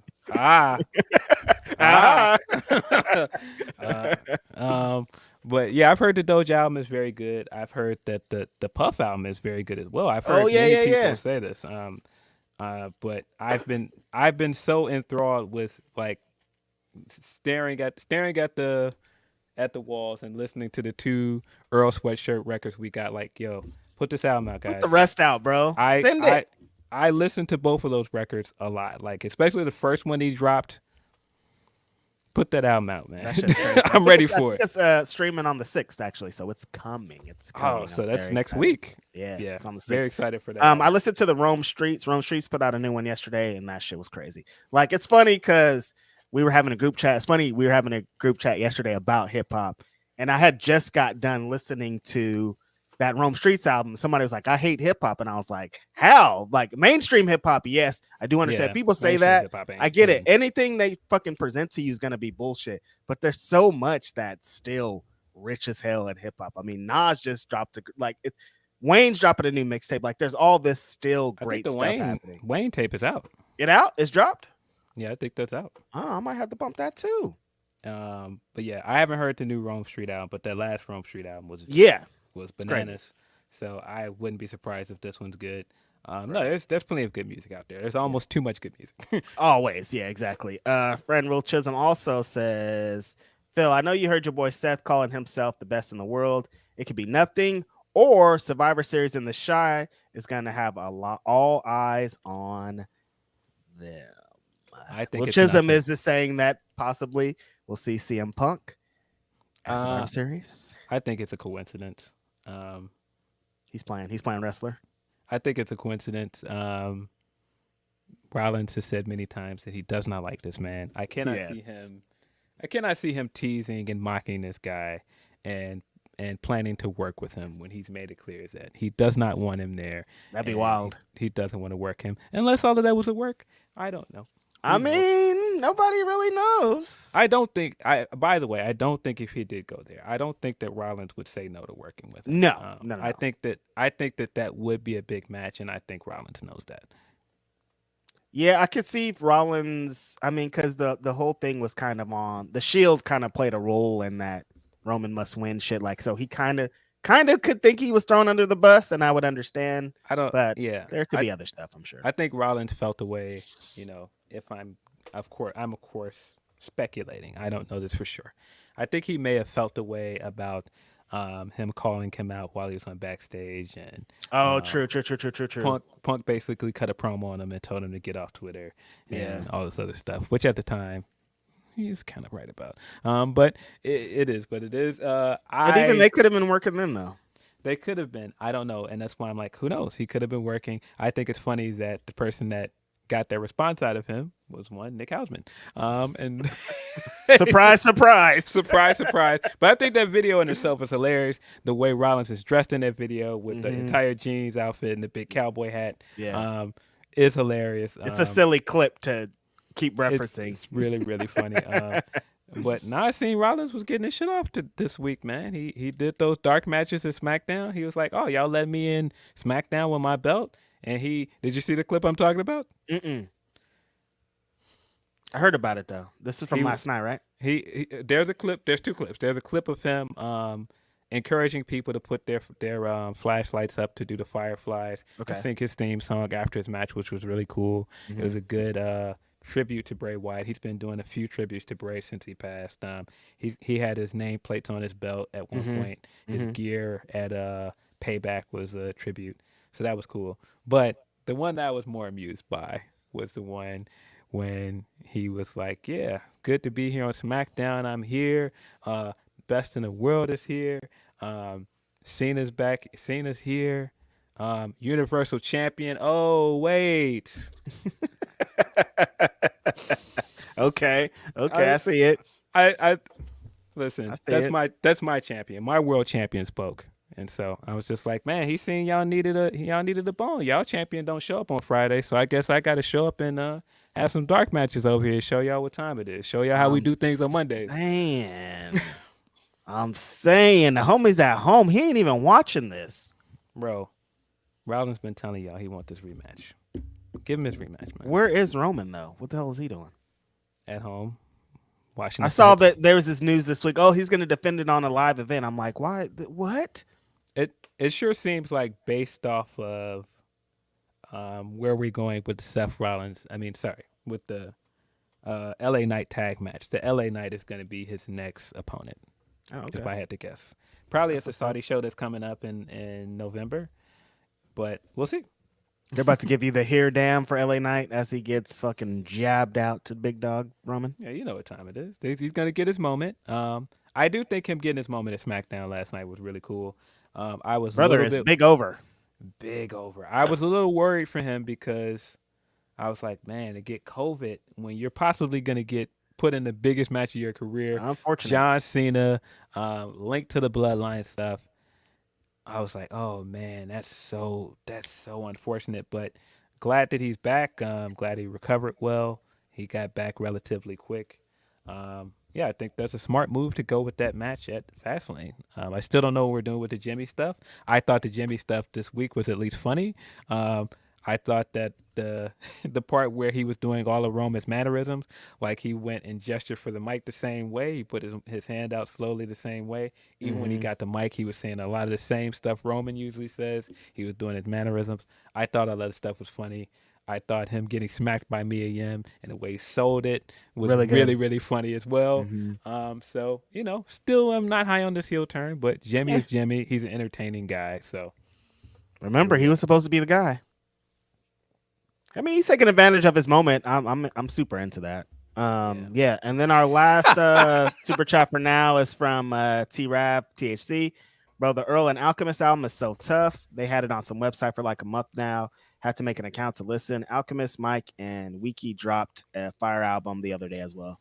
Yeah, it was some rappers are doing this, just like the Black Star album is like you gotta get it on a separate service. They don't put it on streaming for a while. That's why it's gonna come October 6th. So yeah. What was you laughing at? Shout out to Richard Martinez in our chat that called him the trivial chief, not the tribal chief.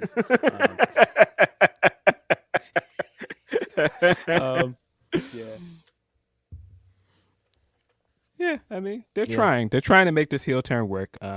There were some entertaining things on SmackDown, but I'm still sitting here like this heel turn makes no sense. And it's like that's the character that he's playing. Like, that guy's not going to be the next world champ. So it's like, no, you know what I mean? Like, where are we going with this? Nowhere. The Rock on the road to nowhere, man. I think Cody's still getting his match. I think that's where I'm taking away from all this. Is anybody going to care in March, Phil? Yeah, I mean, Cody's still super over. I think you got to get to the point eventually, but yeah, Cody mentioned he took a jab at Paul Heyman this week as well. So yeah, jump into some upper chats. From Van Twinblade, sad news, friendos. Dalton Castle and the boys can't be at Glory Pro Show on the 15th. Tony is sending us the Kingdom, and boom, Colt Cabana instead. Here's hoping for a next strong surprise. Yeah, I mean, Kingdom's a good replacement.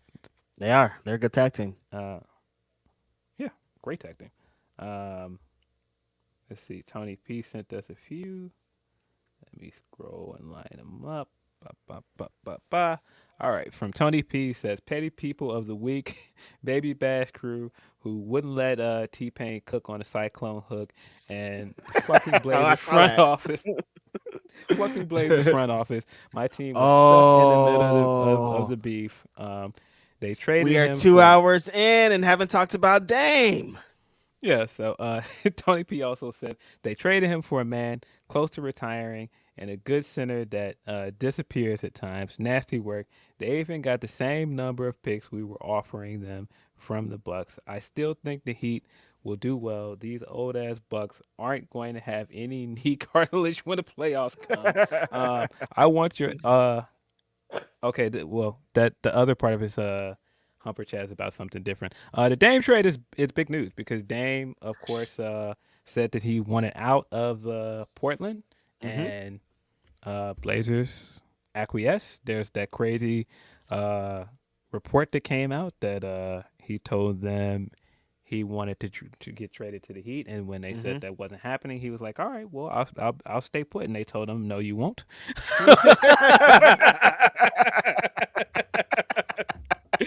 They said, "Nah, you're not putting that genie back in the bottle. We're trading you. It's out, big dog." And so that was kind of wild. But then I also kind of felt like, what did you expect, Dame? You kind of interrupted the entire postseason. And the chemistry was not going to be the same between you and the organization, between you and the team. So it was a done deal. And I kind of feel like I don't think the Heat's trade offer was that good. But I also feel like it was Portland being petty and going, that's where he wants to go. We're not going to trade him where he wants to go. Exactly. I don't think the Bucks is a bad landing spot for him. I think it's a very good position for him because that's a pretty good starting lineup. It's him, Middleton, Giannis, and Brook Lopez. If those guys stay healthy, they can make a good run at this. Totally, I think, surprisingly, the guys that kind of got the best of this trade were the Phoenix Suns. They got a lot of depth in this trade. They already had a pretty good starting lineup, and I feel like this made them better. So I don't know. At this point, looking at these two trades, I feel like Bucks have to be a favorite to come out of the East. Yeah. I do think that it is a bit of irony for someone like Tony P that is a Miami fan, and you watched you watched the Heat hand these guys a humiliating loss and put them out of playoffs, and then they came back and played spoilers and took the player that you had been lobbying to get all summer. Love basketball, baby. I'm so excited that it's back. Oof. That Jimmy video was hilarious. I laughed at it for a good 20 minutes. Yes, huge laugh. Jimmy is still the best. He's still incredibly entertaining. But it sounds like the Heat are going to try and get Drew Holiday because I don't think Portland's going to keep him. And if they needed somebody to fill in that spot and be like a defensive point guard for them and a playmaker, it wouldn't be a bad choice. Yeah, I've also heard that the Chicago Bulls are interested in Drew Holiday. I'll believe it when I see it. I was going to say, how serious do you think they are? But see, I think that's more plausible than them getting Dame. When they were saying they were the talks for Dame, I didn't believe that at all. You're like, nah. But yeah, I think this isn't bad. Dame also wanted to play with Giannis, so Listen, Oakland, California's own Damian Lillard is now a Milwaukee Buck. You want to go to Milwaukee, big dog? I mean, no. What's out there, Phil? What's going on? Like, I mean, I guess if you go to a place where it's just about basketball, maybe you'll get better. You're like, there ain't nothing going on out here. I'm just about to ball with Giannis. No, I think this is a good move. I mean, for years, for the last 3 postseasons, we've been like, at the end, like, where's Dame going to go? What's Dame going to do? Then he's back on Portland, and we're like, they keep playing this game of tug of war that we know that they're enthralled in the back. And Portland, I don't think they got the last laugh. They might think that they got the last laugh because they didn't let him go to the Heat. But I mean, you could be a lot worse places than with the Bucks. Yeah, they were gonna move him anyway. So yeah, they were gonna lose him anyway. Right. So it is what it is. Yeah, I think it's a good trade for Milwaukee. Like I said, I think Phoenix came out of this the best. I'm not sure what the future is for Portland. They've got a few solid young players that they can build around. They're out of here. I don't know. But I mean, Portland's one of those teams that they just cannot get over the hump. They have not been seriously in title contention since like the 80s when they had Drexler and those guys. We got beaten by the Chicago Bulls. Their chance to get when they had Damon and CJ on the same squad, I liked it. I thought that they had some time. They weren't ever going to win anything, but I liked that squad. No, I liked them when they had Dame and LaMarcus Aldridge as well. They've had some good teams, but they just couldn't get over that hump. They just could not get to that next gear to be a championship team. And that's kind of the story of Portland in a lot of ways. But we'll see. I of course am excited for basketball to come back because I'm not as much of a football fan. This Kaepernick stuff shows me again why I'm not a big football fan. And the Chicago Bears are a fucking dumpster fire. So, you know. Yeah, I don't like football. And I've been out since Kaepernick, and I'm definitely not going back because it's still the same. But I'm very happy that basketball is back. Let's go Warriors. That's it, man. You ready? Bringing the chip home. You ready for this Chris Paul experiment? I don't know what's about to happen. Like it'll randomly be a Wednesday, and I'll think of that trade happen. I'm like, what, man? What is gonna happen here? Draymond's definitely gonna punch him or something, or kick him in the nuts by the end of the season. There's no way that these guys are just gonna work well together. You think they're gonna work well together, Phil? I don't know how that's gonna work. So I mean, I'm thinking like maybe Chris Paul's just gonna get it together. He's just gonna come in, be a great defensive player, and have a bunch of assists. Okay. All right. Listen, the game has changed. He's about to be in San Francisco. The weather's different. The tacos are good there. There's not a lot of trouble to get into besides getting your car bipped, but it's fun. No. I know. Chris Paul is going to many other organizations, and they have had their hopes up that this would be the thing that pushed them over, and it never is because Chris Paul is kind of fraudulent. But Look, I didn't say it. It's okay. I didn't say it.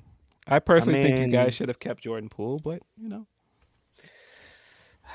a young superstar that's gonna get better, probably. I would think so. When we first talked about this, and you were like Draymond and Chris are gonna be doing a super kick party to people. I'm saying they're gonna be 3Ding people like the damn Dudley Boys. If they get into that gruesome twosome Brash Bros mode, maybe it'll work out. But the referees are just gonna throw the both of them out because they're awful. Yeah. Tony P is gonna try and get us in trouble. Before I say anything here, I should also throw out this disclaimer. A disclaimer. People that say things in our comment section do not speak for people on this podcast. That is just somebody in our comment section saying something. We don't always agree with these people, and that does not speak for the intentions of the two podcasters that are sitting in front of you. Enjoy. This is just entertainment. Yes. What that's for, but yes. For Tony P, he says, I want your thoughts about what Lyric said about the general refusal of many black wrestling fans to support black wrestlers unless they're in WWE. I mean, some of the nasty accounts that are super pro WWE are ran by black fans. Oh, man. I didn't know this is what we were doing. So I got a text. I think my mom's calling me. So, Lyric, if you guys do not know, Lyric is great. She was working over at Women's Wrestling Talk. She also has her own podcast. She does a little bit of writing as well. Super talented, has super thoughtful insights on wrestling. She's right about this. She's absolutely right about this. From afar, I saw it. I liked that tweet because I was like, no, she's right. Because there are a lot of people that when they say they're a wrestling fan, they don't mean that they're a fan of all pro wrestling. That means they're a WWE fan. Because to them, wrestling is WWE. Begins and ends with WWE. So when these type of fans say that they want to see black wrestlers succeed, that means they want to see them succeed over there. That doesn't mean they want to see them succeed anywhere else because they don't watch that stuff. They don't. When they leave the WWE, they don't care. They're not going to support them on their way out. Yes, and so no, she's 100% right about that. I don't want to go into detail of some of the certain accounts that I see do it or some of the nasty tweets I see. Not my place, especially other content creators. I do not like using our platform to bash other content creators. If I just disagree with their takes, I disagree with their takes. But I don't want to use our platform to bash anybody else doing this content thing, especially if they're black. Like yeah. I'm rooting for other black podcasters. Everybody get their shit off, because if you get your shit Yeah. off, I'm gonna get my shit off too. It's not like I only want to get my shit off. I want everybody to get their shit off. Yeah, but Lyric is absolutely right about this. Yeah. We've seen this several times. There's so Right many, on the money. There's so many examples of this. She is absolutely right. And we'd like to have Lyric on the pod too. She Yeah. can come and talk about it all she want. We don't want to look nasty after other stuff is going on, but we definitely would like to have her on the pod. Listen, there was things going on that I very much wanted to mind my own business on. Yes. And so, she's always welcome here. But, and she will be on eventually. Definitely going to shoot her an invite. But yes, just like Phil said, we have to mind our business sometimes. Sometimes it is best to mind your own business. What's that over there? But yeah, to your point, Tony P, you are right. I do think that is just how certain fans are. And that doesn't mean those fans are. It's tough for me to just say that they're wrong. It's just that's their perspective on wrestling. I don't agree with it. That's not something I would like to do. When I say I support. But, some people don't see it that way, and I cannot force anybody to do the same things that I do. Phil, I'm not mad at it, because for my entire life, I've been a WWE fan. Like 30 of my years, it was WWE fan. And they, as a company, that's probably a crazy word to use, but they condition their fans to think this way.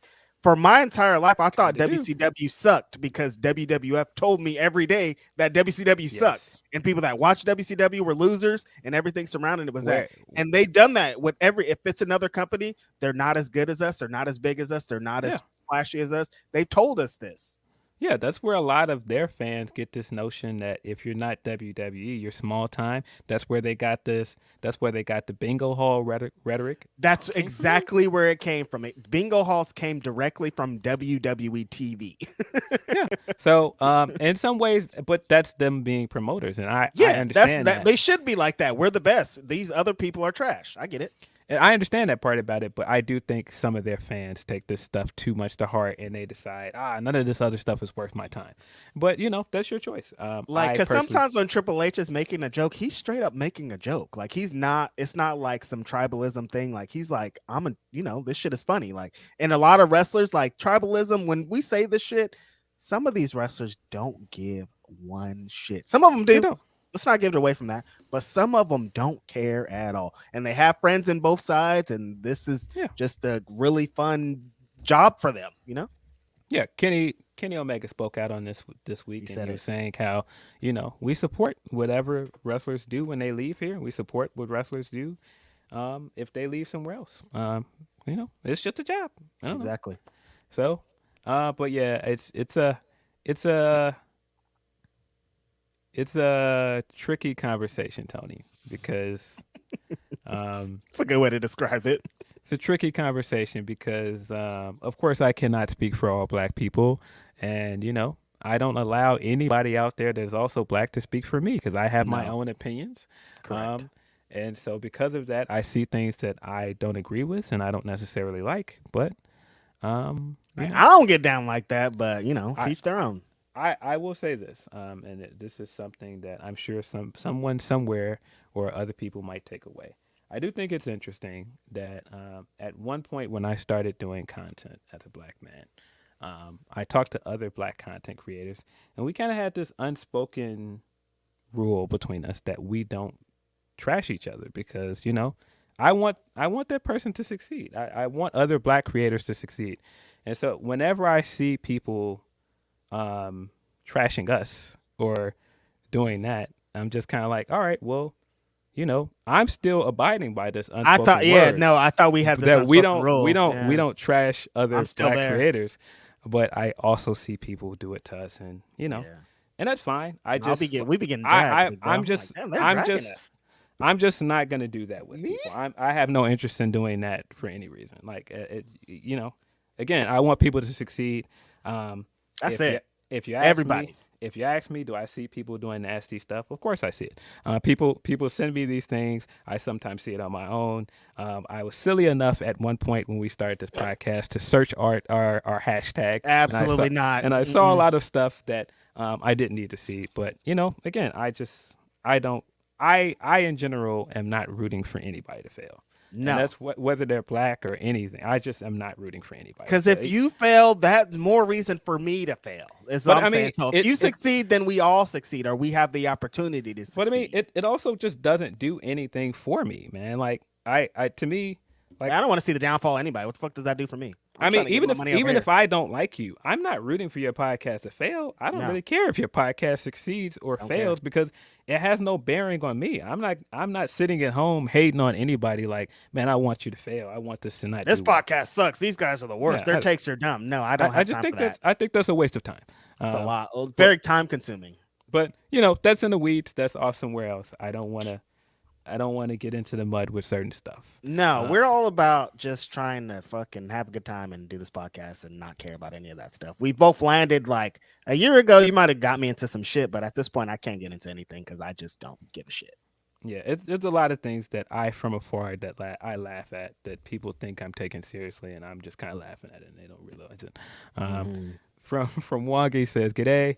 Grapsody, they're gonna need to start making those just for guys shirts with a little whiteboard panel in the middle so they can update the number as people join and leave. House of Torture won't just die." He's of course talking about the fact that Kanemaru betrayed his other stablemates and left just 5 guys. So they're no longer just 5 guys, and he joined up with House of Torture. Shame. Which is for still shame. Torture. Yeah. For shame, Kanemaru. Maybe they got tired of those burger restaurant jokes. Straight up. It's just be just 4 guys. Let's just eliminate one of the guys so they stop comparing us to, and we don't get sued. Yeah. Another one from Tony P says, so with Zuzu going for Tam earlier, do you feel Rossi will let her beat Tam, or do you think Tam is going to Dream Queendom? They say he still wants the rumored Saya and Tam match. I feel Micah would be a better choice versus Tam instead of Saya at Dream Queendom. Well, at this point, we don't know when Saya Kamatani will be back, so I'm not sure when that match will happen. I'm not sure. I think there's a chance Suzu could win. At this moment, with as hot as Tam is, it's hard for me to bet against her because, boy, I bet against her against Julia, and I was wrong. I was completely wrong. Right. So I'm not sure. Yeah. I believe that is all our Humper chats for now. Okay. Yeah. Let's get into some wrestling stuff. What do we still got? We got the NXT. We can get into the NXT card. We can get to the Wrestle Dream card. A couple of strong shows happening this weekend. We got a lot of stuff we can still get into. Yeah, I think this is a great message. Before we move on, from NY Green, she says, "My blessings ain't got nothing to do with her blessings. You succeeding doesn't mean someone else doesn't succeed. Success is not pie. Everyone can have a piece." That is absolutely right.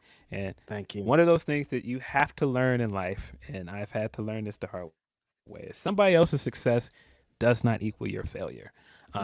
And you cannot be beholden to other people's success and decide because they have that, then I have somehow done something wrong. It doesn't mean anything at all. It just means that they're having their moment, and that you can be appreciative of somebody else having their moment.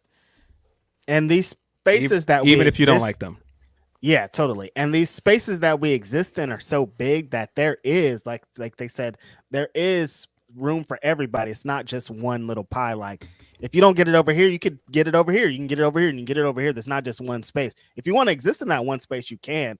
But the thing is so wide that there's not even reason to hate on anybody because another opportunity is probably going to come up pretty soon after that.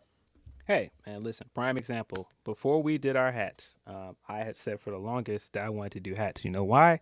Because them black wrestling dudes were doing hats and they were doing merch for the longest. And I was like, yo, that merch is always fire. They have the cool hoodies, man. They've done a few hat rollouts. I'm like, I know we want to do hats at some point.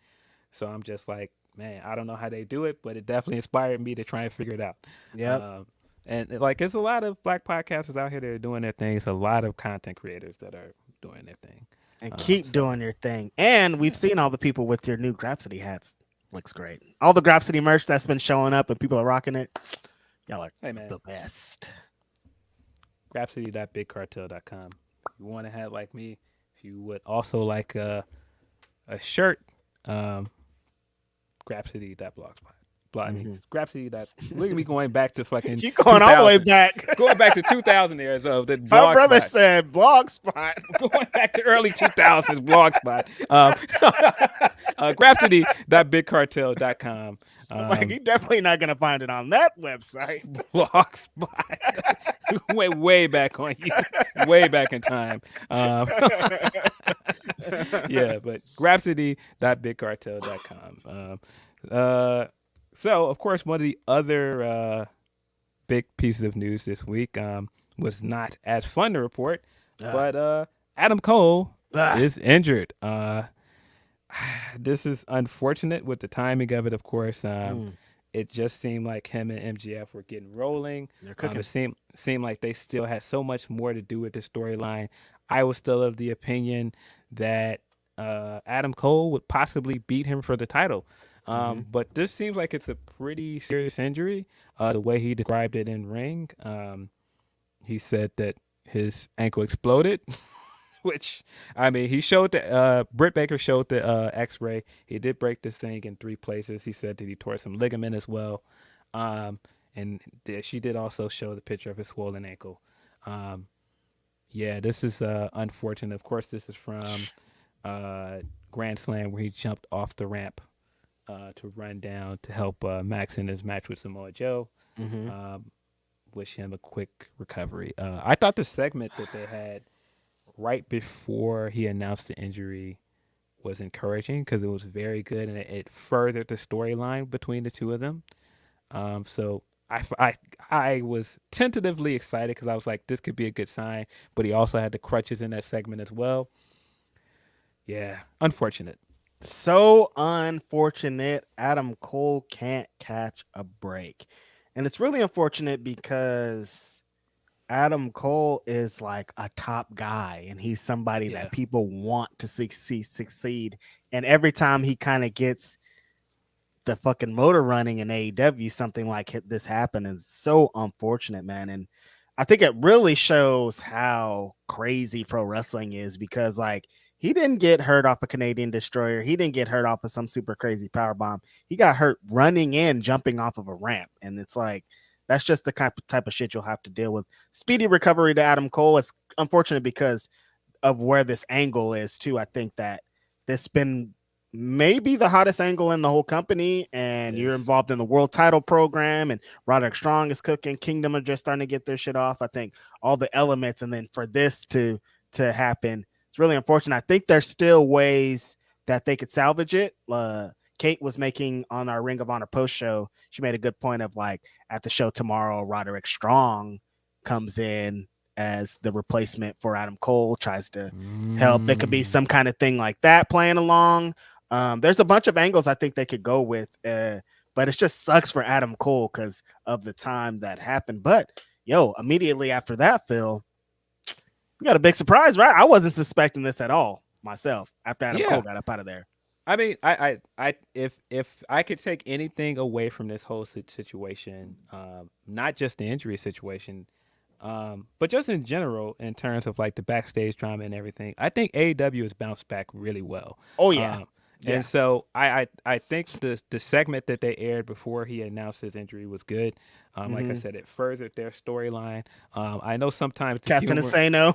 the humor in these things can be hit or miss. Yeah. But I thought this was funny. I thought that they pushed the stuff further because there was a part in it that I was like, all right, what's MJF doing? He kind of played up the Sopranos angle of him like possibly hitting him with the diamond ring and throwing him off the boat. We got finally, after all this time, got the Captain Insano cameo. Yeah. Paul has been trying to make this Captain Insano He's trying to get it over for the longest, and so we finally get it. The fact that it happened in this segment is really funny to me, but I thought the segment was really good. But like you said, we got a big surprise after Adam Cole got our ring because we saw the Switchblade, Jay White, and we got a trademark MJF promo segment, which trademark. I need 20 minutes, Tony, out there promo. Yeah, and I know people can be very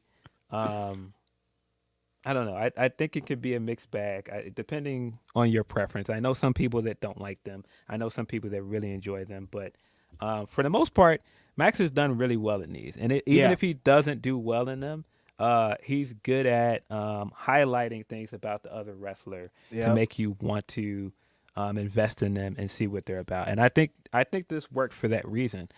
Because He's really good at sitting back and letting the other wrestler cook yes, instead yes. and not like interrupting him and just getting him time to just like shine. This is the thing that I think he does that is genius though.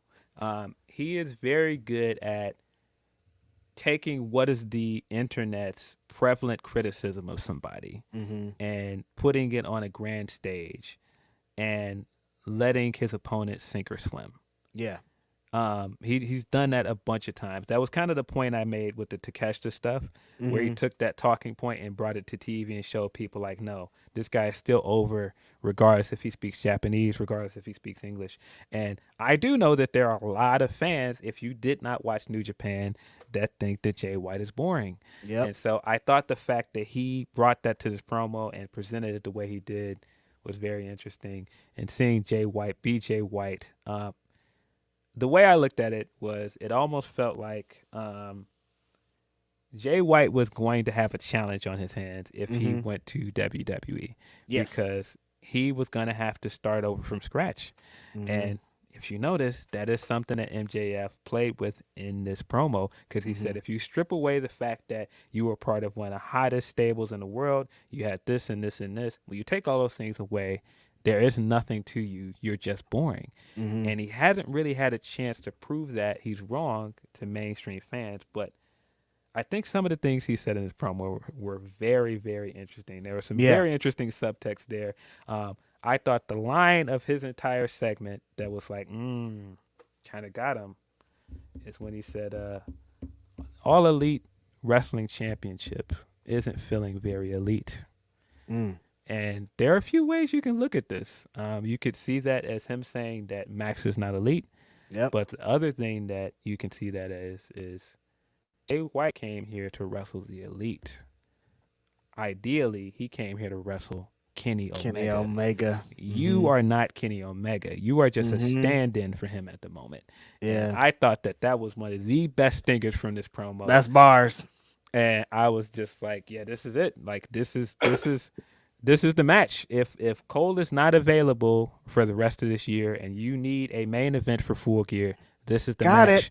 You got it. This segment sold me on the match. And it does make me feel like we were getting a third Adam Cole match at some point. Yeah. But this is a that great probably would have been alternative. the Full Gear match, I'm assuming, if Adam Cole was okay. Yeah, this is a great alternative. And boy, I'm gonna throw a bold prediction out there. I think that Jay White is going to beat Max. Whoa. Hold on a minute, Philip. I think that it makes a lot of sense for him to beat Max because they're clearly still going forward with the Elite versus Bullet Club Gold. Correct. You can see that this weekend because the Guns are still in the match. Okay, they're still moving forward with certain stuff. The fact that the Hung Bucks are now trios champions. You know who would make a good trio? Juice and the Guns. The fact that the Guns, I think, my prediction is the Guns are going to win on Sunday, and they're going to get the title match against FTR. So they're clearly still moving forward with this feud between Bullet Club Gold and the Elite. And so I think the way to get Kenny into the world title match is by making it Jay White versus Kenny Omega. Aha. Not too bad of an idea. I see where you landed with it here. I think this is honestly the perfect opportunity for Jay White. There was, of course, when he first came in, people had some thoughts and had some issues, and they thought he should have been booked better, which is funny. It had only been like 3 weeks. I'm like, can anybody get time to do anything? But since then, he's cooked. He's one of the hottest heels in the company. This promo was exactly what I thought has been needed from Jay White, because Jay White's a great wrestler, great character, great everything, but he's one of the best promos. And if you just let him go out there and cook, he's going to cook. And that's exactly what he did. And you kind of want to see because Collision and Dynamite are two different shows, presentation, everything. You want to see how he does on Dynamite, and he did exactly what he needed to do on Dynamite. And you need an opponent, a built-in opponent It's funny when people say like the Max line about if you strip all that away, there's nothing. It's like I love when people say that. It's like kind of like our hip hop debate. It's like, well, if you can't include Lauryn Hill because you can't include the Fugees albums, but you're like, but she was on those albums though, so you have to include them. Like we can say you can't, but you can. Like if you strip all that away from Jay White, he's nothing. But you can't strip it away. He was IWGP champion. He was one of the hottest heels, and he was the hottest heel in New Japan. Yeah. Like that's all this stuff, and like so he's gonna take that and be an immediate player, and it's perfect timing because now the fans in AEW believe, because there's some when he came in they don't. Some people don't watch New Japan. They don't know. Now they believe that this is somebody that could be somebody.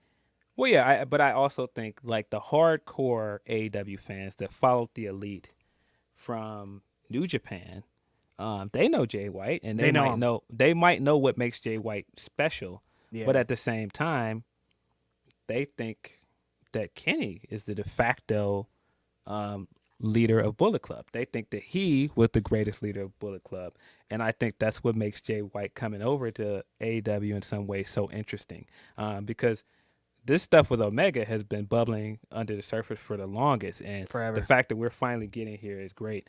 I think the fact that Max was the more popular guy in this segment was also very telling. Mm-hmm. The fact that he is now a babyface doing all the stuff that he was doing as a heel, but now people are cheering for it. The fact that he's doing all the sports entertainment stuff, getting people to chant the things, getting people to chant tofu.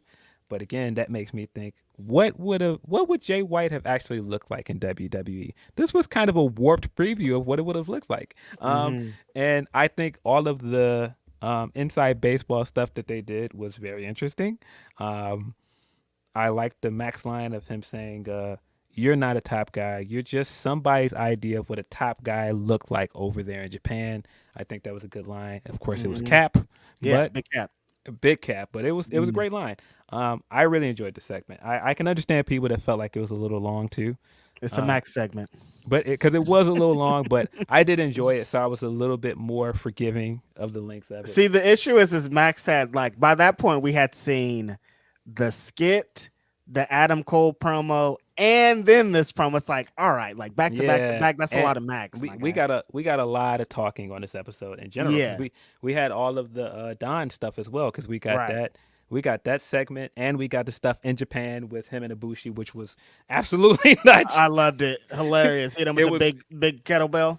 Yeah, him slapping him with the umbrella at some point was really funny as well.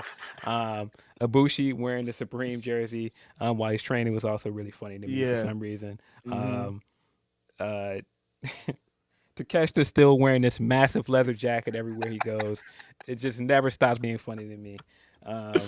But I mean, the other part about that segment as well, call me crazy, I like the direction they're going in with Sammy, man. I think making him heel was the right move. I should have never been babyface. I agree. I think the Scarface aesthetic he's going with his Tron and the floral shirts and the sunglasses, I think it works for him. Mm-hmm. I'm in for it. People wanted to hate this guy. Anytime they were trying to make, I'm like, off rip. There's some little factor about Sammy Guevara that people are never going to like. Anybody that flips and is cocky, he has a hot wife, all this stuff, people are never going to like that. Lean in on this shit, man. He's just a natural heel to me. That's it. He's a natural heel. And that's good. It's pro wrestling. I think he's kind of built his career off of that. Yeah, he's a natural heel, and he was saying some stuff in that promo that was kind of true. I mean, when he said, I didn't need Jericho to be a champion, bro. When he showed up at that press conference at the start of the company, he was a champion. Yep. So 2 belts. Yes. So I think that this is perfect for him. I think Don also is going to get him all of the heat, and so I'm here for it. I think it's great.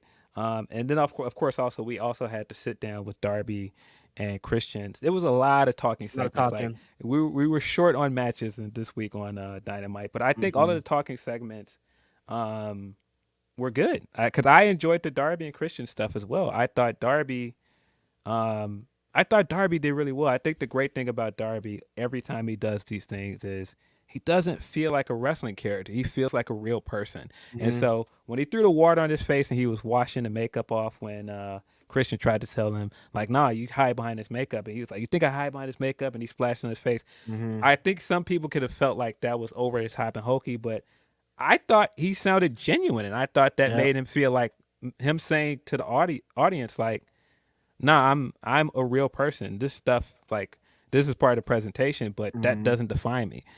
Yeah, I think that's kind of the best part about Darby's promos is what you're describing. Is it just seems real. It doesn't seem like they're like, go out there, be Darby Allin the wrestler and coffin drop somebody. It's always like, no, there's a real dude talking, saying that. It always feels like he's really giving it up. He's never like, just out there doing a wrestling promo. It's like he involves his life. He involves things that are true, and it just makes his character feels more grounded and human. I think that's why he's so fucking over, honestly. Yeah, I think a lot of people feel the same way about Darby. Like, he just feels like a real person. He doesn't feel like somebody that's playing a character, even though he does these ridiculous even though he is bumps. A character. Yeah, he does these ridiculous bumps and these crazy stunts. When he does the character stuff, it just feels so genuine. When's Darby Allin going to be AEW World Champion?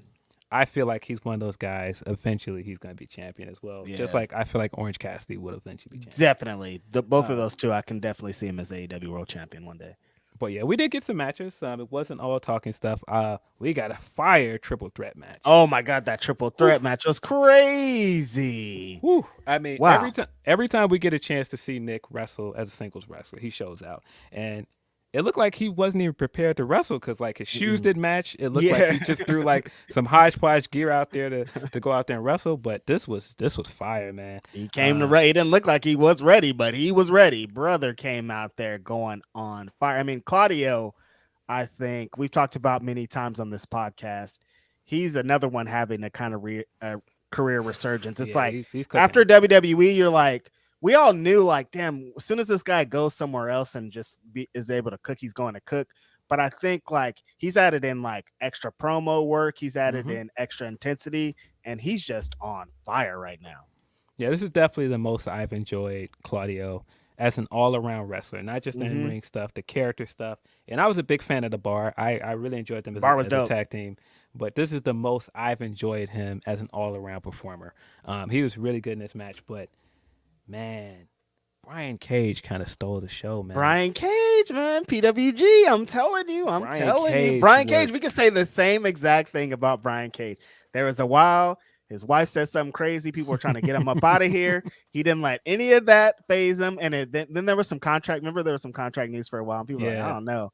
And off of that, it was shaky. It was shaky for a little bit. But off the backs of that contract stuff, everything since then, it's just been like an extra added motivation or something. I don't know if it was because of money. I don't know what was going on. But in the last 5, 6, 7 months, Brian Cage just hit every single time. He's been showing out, man. And I feel like he kind of stole the show in this match, man. He did. He hit. This was catered to him pretty much, you know. Yeah, he hit some big. He was in there with with the smaller guys. It sounds crazy to call Claudio a smaller guy, but smaller and compared to Brian Cage.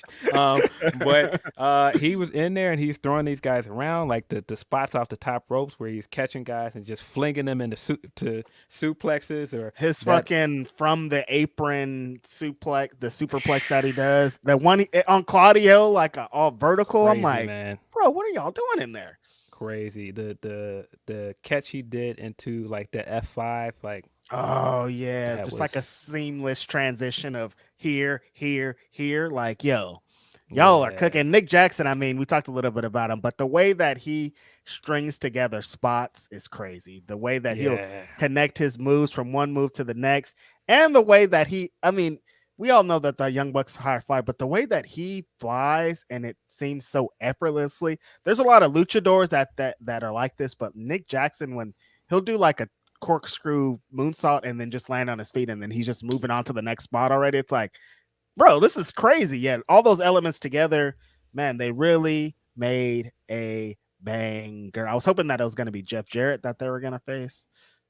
I'm trolling. I'm totally trolling. How did you feel about Jeff Jarrett in Phoenix, though? Jeff Jarrett opened the show. That was definitely one of those, when I saw that announcement, I was like, what is this, man? Are you sure? As much as every time I see one of these graphics, I'm just like, how does this guy keep getting title matches? Like, this guy is constantly on TV. every time I'm sitting watching a match, I'm like, yo, Jared's good at this, man. Like he's good at getting the heat. He's good at working to his strengths and making the other guy look good. That's one thing you cannot take away from Double J. He's good at this, man. He's going to have heat in his matches. Yes. Even if you're like, yo, what was that Double or Nothing where we were like, what's this Jeff Jarrett shit? But somehow this motherfucker will put it together. I don't know what it is. I mean, I know what it is. He's fucking Jeff Jarrett, the ultimate finesser. But every single one of his matches, even if we're going the Impact wrestler. Shout out to CB. But anytime, even if before the show we're like, why is Jeff Jarrett on this? His matches have heat every time. Yeah. So that's why I enjoyed the opener for what it was. Jared is Jared, and he manages Phoenix made him have the craziest finish he's ever had, where he looked like he destroyed Phoenix's next. I loved it. Yeah, next round. I enjoyed it. Yeah, the other match we got was the 4-way. Wasn't as big on the 4-way as I was as a triple threat. It was a fun match. I think it was the right outcome. But yeah, I think the biggest highlight of the show, outside of the Cole and Adam stuff, or the Cole and Jay White stuff, the Max and Jay White stuff, was the main event. I thought the main event segment was really, really good. Yeah. And I asked somebody that has been saying for the longest, like, Swerve's that guy, push Swerve. This was it, man. This was great. It continues to feel like, he's having these moments where he arrived, and I'm just like every time he does something like this that feels big, I'm like, he's arrived, but I'm like, no, he's already arrived. He's already arrived. Yeah. He arrived a long time ago, and it's just Totally. like we're just having breakout moment after breakout moment on top of it, and it's not even a breakout moment anymore because this guy's him. It's just it's just happened again. I think the difference is like Swerve is so great in the ring, and we all know that. But everything he's been doing a bunch of like extra like character work and promo work and the theme and Nana, like all the extracurriculars that go add on to him being a great wrestler, I think is what makes it even better. So it's like, I mean, like we think about to the first Forbidden Door, like that match him and Keith Lee had, like he was there, like he's had so many moments, but now it feels like top guy status. I think that the Adam Page being there and everything that he's saying in the promo, it seems real, so it's making it seem even better. I'm like, yo, this is cooking. And not for nothing, Adam Page is also playing an amazing role, an amazing foe to Swerve. Happy birthday to Swerve too. Oh yeah, happy birthday to Swerve.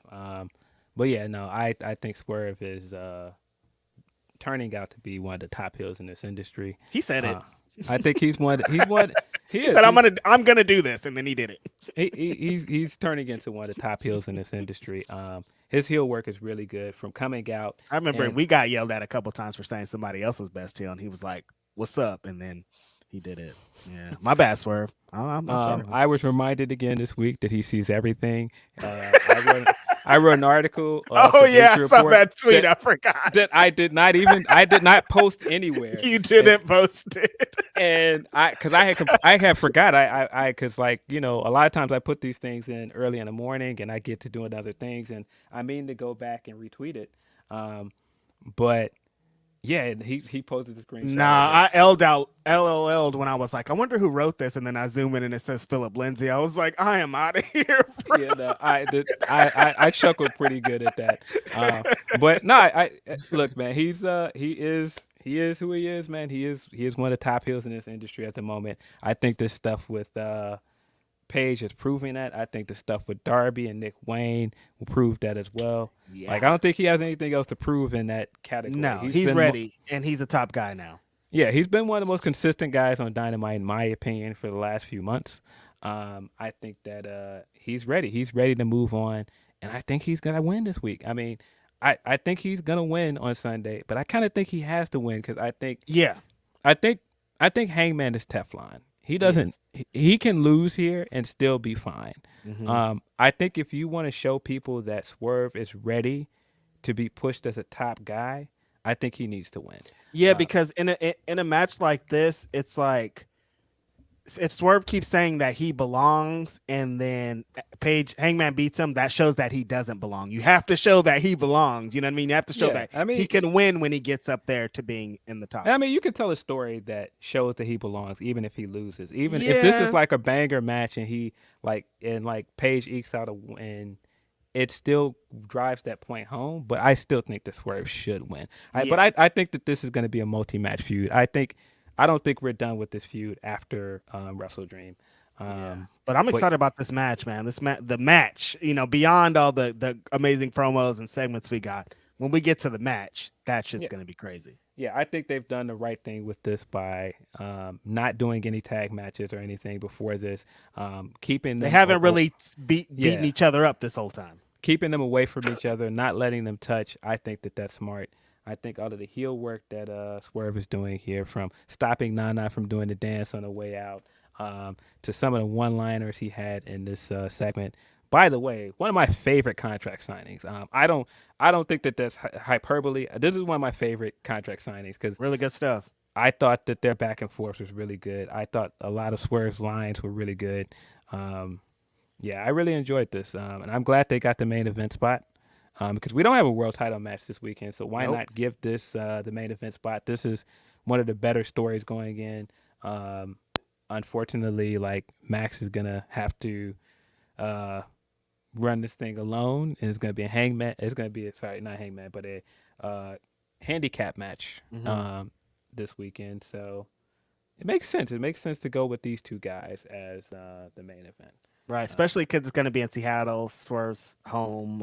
There's a lot to invest in. I mean, there's also the thing of people saying that Darby said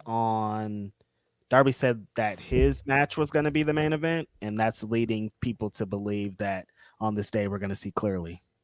Yeah, and I mean, we'll get into that when we get into the card. But I do think whether that match is the main event, I'm glad that Swerve and Hangman got the main event segment. Same here.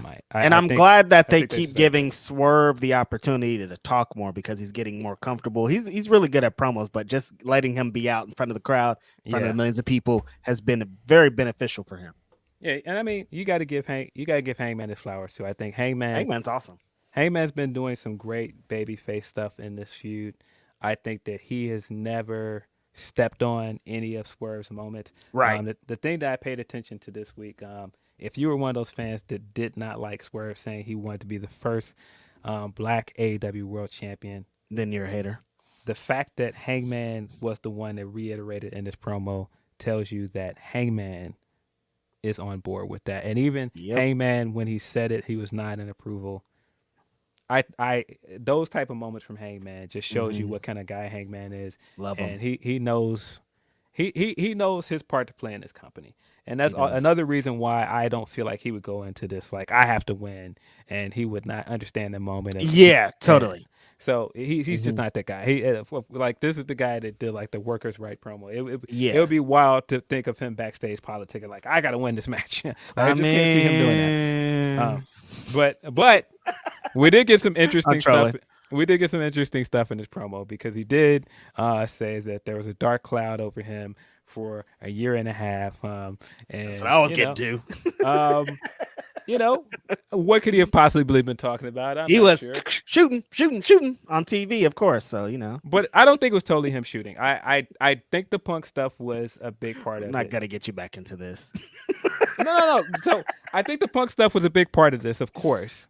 I think that's the elephant in the room. But I think the story of this also is that he's had this dark cloud above him since he lost the AEW World Championship because that was his dream. And once he got to the top of the mountain, he realized that it changed him. Right. And ever since that moment of possibly cheating to win that match at Double or Nothing at CM Punk against CM Punk and changing his mind and feeling like he failed and never getting back to that moment in a year and a half, I think that's also what he meant by there was a dark cloud. But of course, it's also some of the Punk stuff is intermingled in there. That's what he meant, Phil. He was talking about Phil specifically. But yeah, I think that there's good story stuff that he's doing there as well. I think that there is the lore if you want it there. There's plenty of Hangman lore in that promo if you are paying attention to it. I think that makes it makes Swerve's shit even stronger of Hangman being like, I mean, he's kind of right. You know what I mean? And I did Russell Purist's podcast on Thursday, and shout out to Charlie. She did mention, she was like, if you guys aren't ready, Hangman is going to turn heel by next year. And when she said it, and I really paid attention to a lot of things he said in his promo, I was like, I can see it. It makes sense. Yeah. But, you know, of course. I mean, I guess I didn't think about it. Huh. Yeah. I can definitely see it with all the because I could see them going back and being like, and taking certain moments and being like, this is heel shit right here. And I can see it. I think it's definitely possible. But yeah, pretty good episode of Dynamite. I liked it. I thought ended on a really, really good cliffhanger. Strong note. Because I mean, again, I think the AEW has bounced back really well. And I think that taking this moment and pivoting and giving us a cliffhanger that has now been the most talked about thing from the show. Right. When there had been months where everybody was talking about the backstage stuff and all this stuff that's not on TV.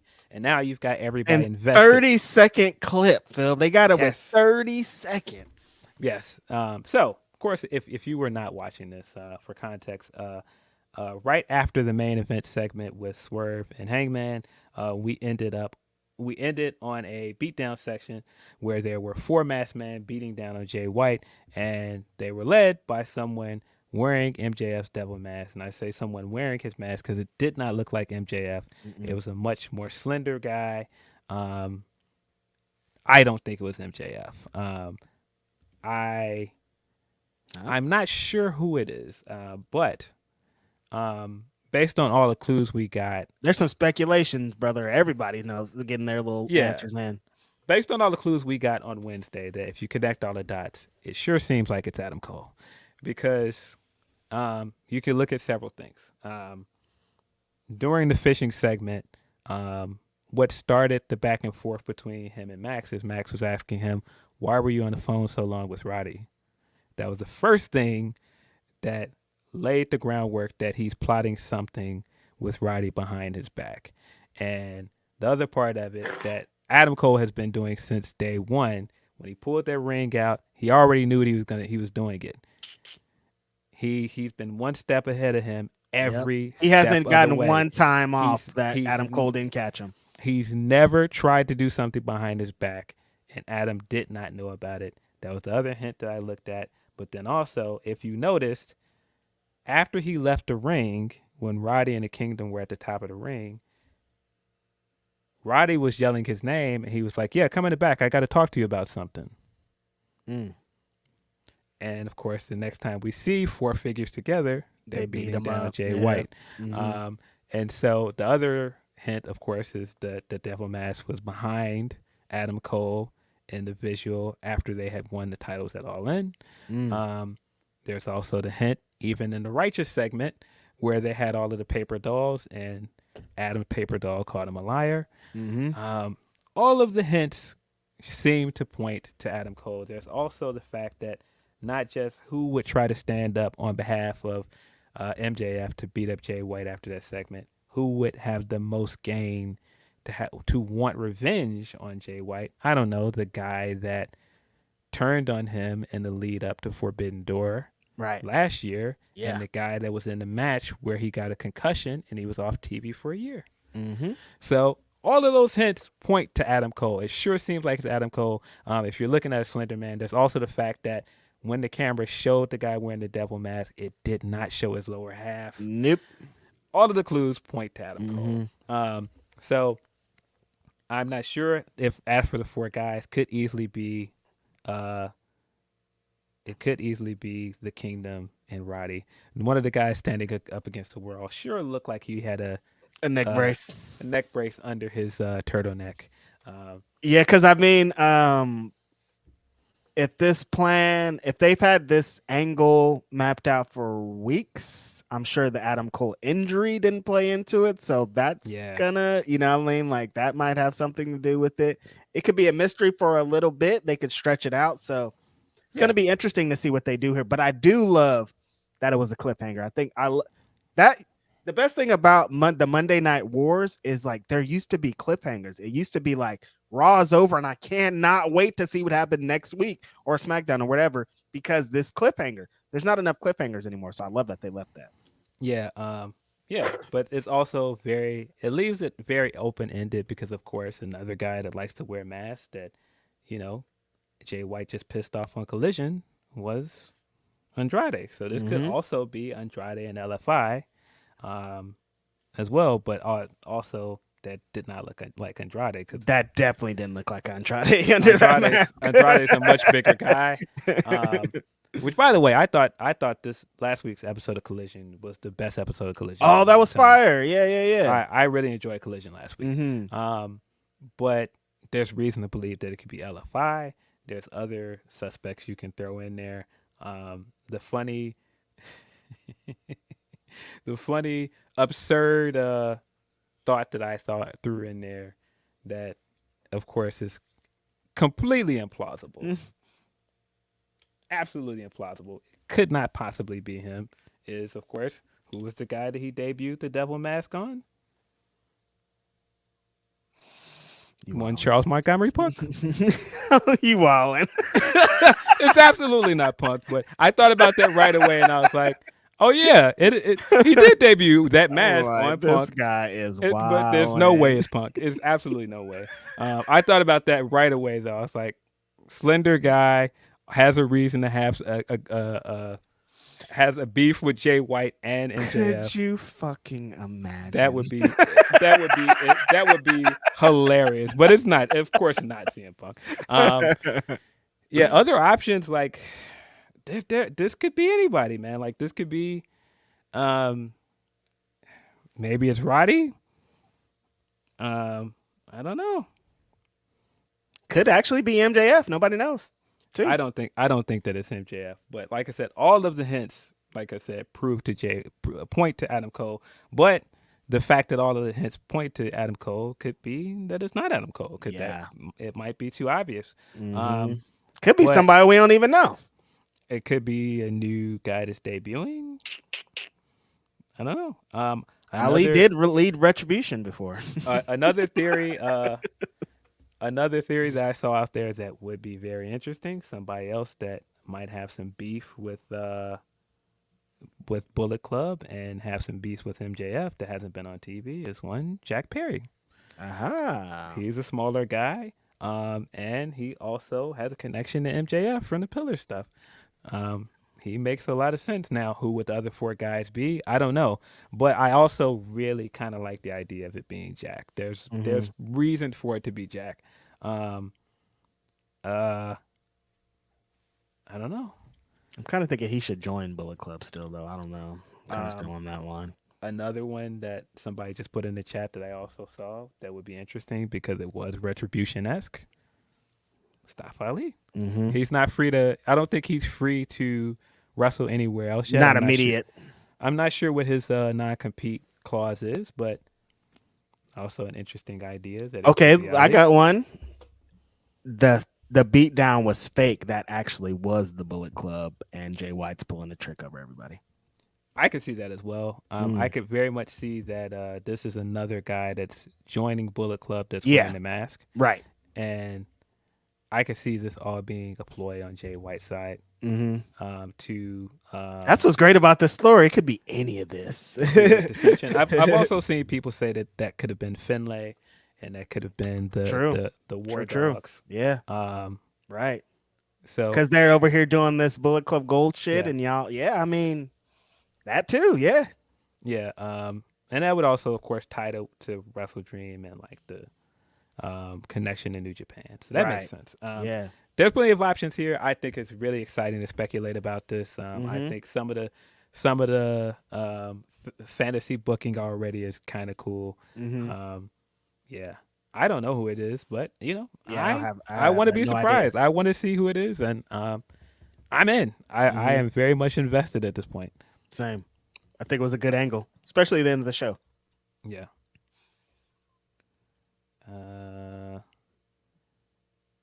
Grab some Humper chats, I think. If Yeah, my we screen got a wants couple to soupies refresh. too. I guess we get it to the super chats while it's refreshing.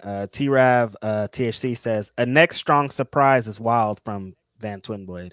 A next strong surprise. Chris says, do you think the way Tony doesn't give much time to the do you think the way that Tony doesn't give much time to the women make the women want to leave AEW and go to WWE? Do you think the way that Tony Khan books the women make them want to go to WWE? I could see people's frustrations with it. Yeah. I can see if someone felt like the grass was greener on the other side, that could be part of their frustrations. Totally. Because I do think you can see, like, even let's just say, for example, with the TBS title picture right now, I think the fact that they're not really booking stories for Statlander is kind of alarming. I mean, yeah, you can say that their story to the match was Julia, but it's very bare bones. They haven't really given them the time to build this story on TV. They don't really give them in-ring promos.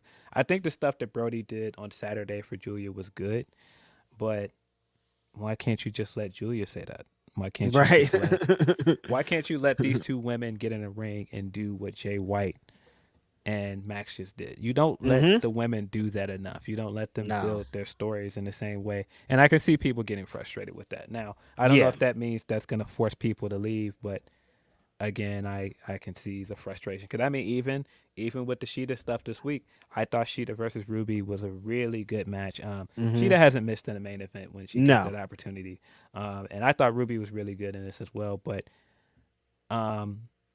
they're not really emphasizing any story stuff between Saraya and Sheeta. It's just like, all right, let's get to the match. And I'm fine with that. The match is cool, but I do think that that's still one of those missing ingredients with the women that they've got to fix.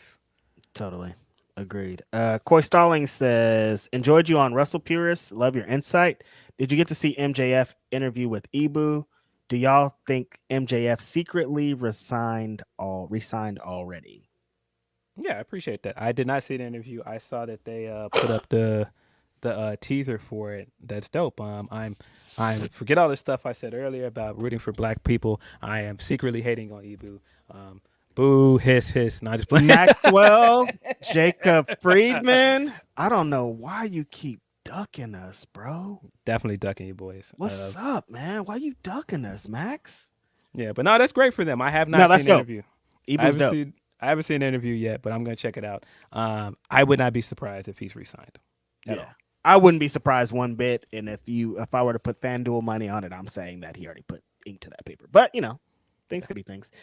Chris also says, what do you think of Becky versus Tiffany Stratton for the main event tonight?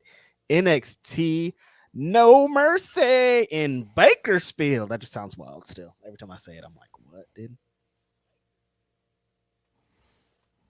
Yeah, I think it's the right call because Becky's a massive star. She popped a big number for them, so it makes sense for her to get the main event. I mean, is that a good segue for us to go run down this card right quick? Yeah, let's do that. It is tonight.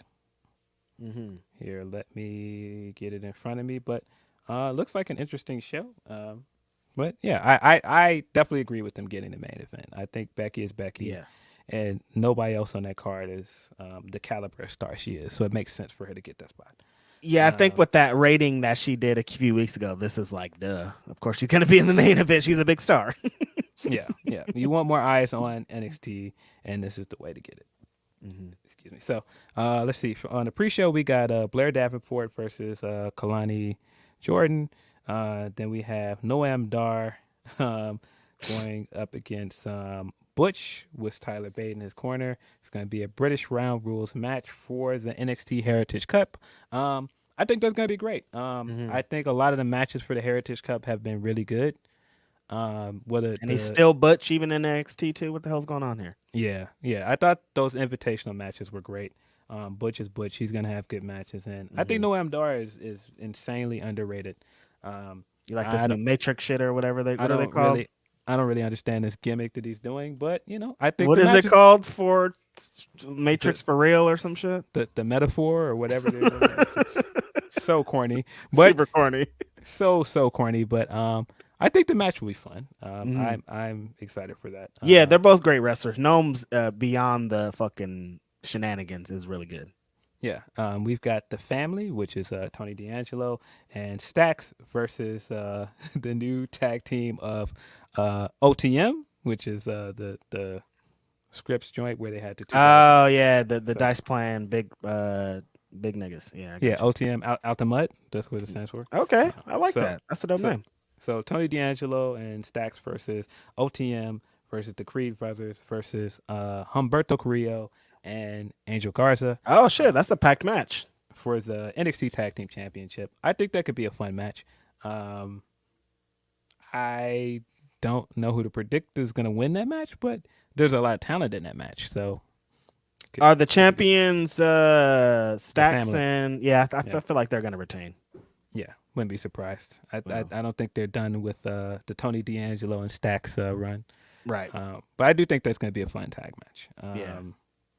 We've also got Brian Breaker versus Baron Corbin in a singles match. I think that this stuff. I think the move to NXT has been good for Baron. I think the heel turn has been good for Brian as well. Yeah. So I'm here for it. I think this is gonna be cool.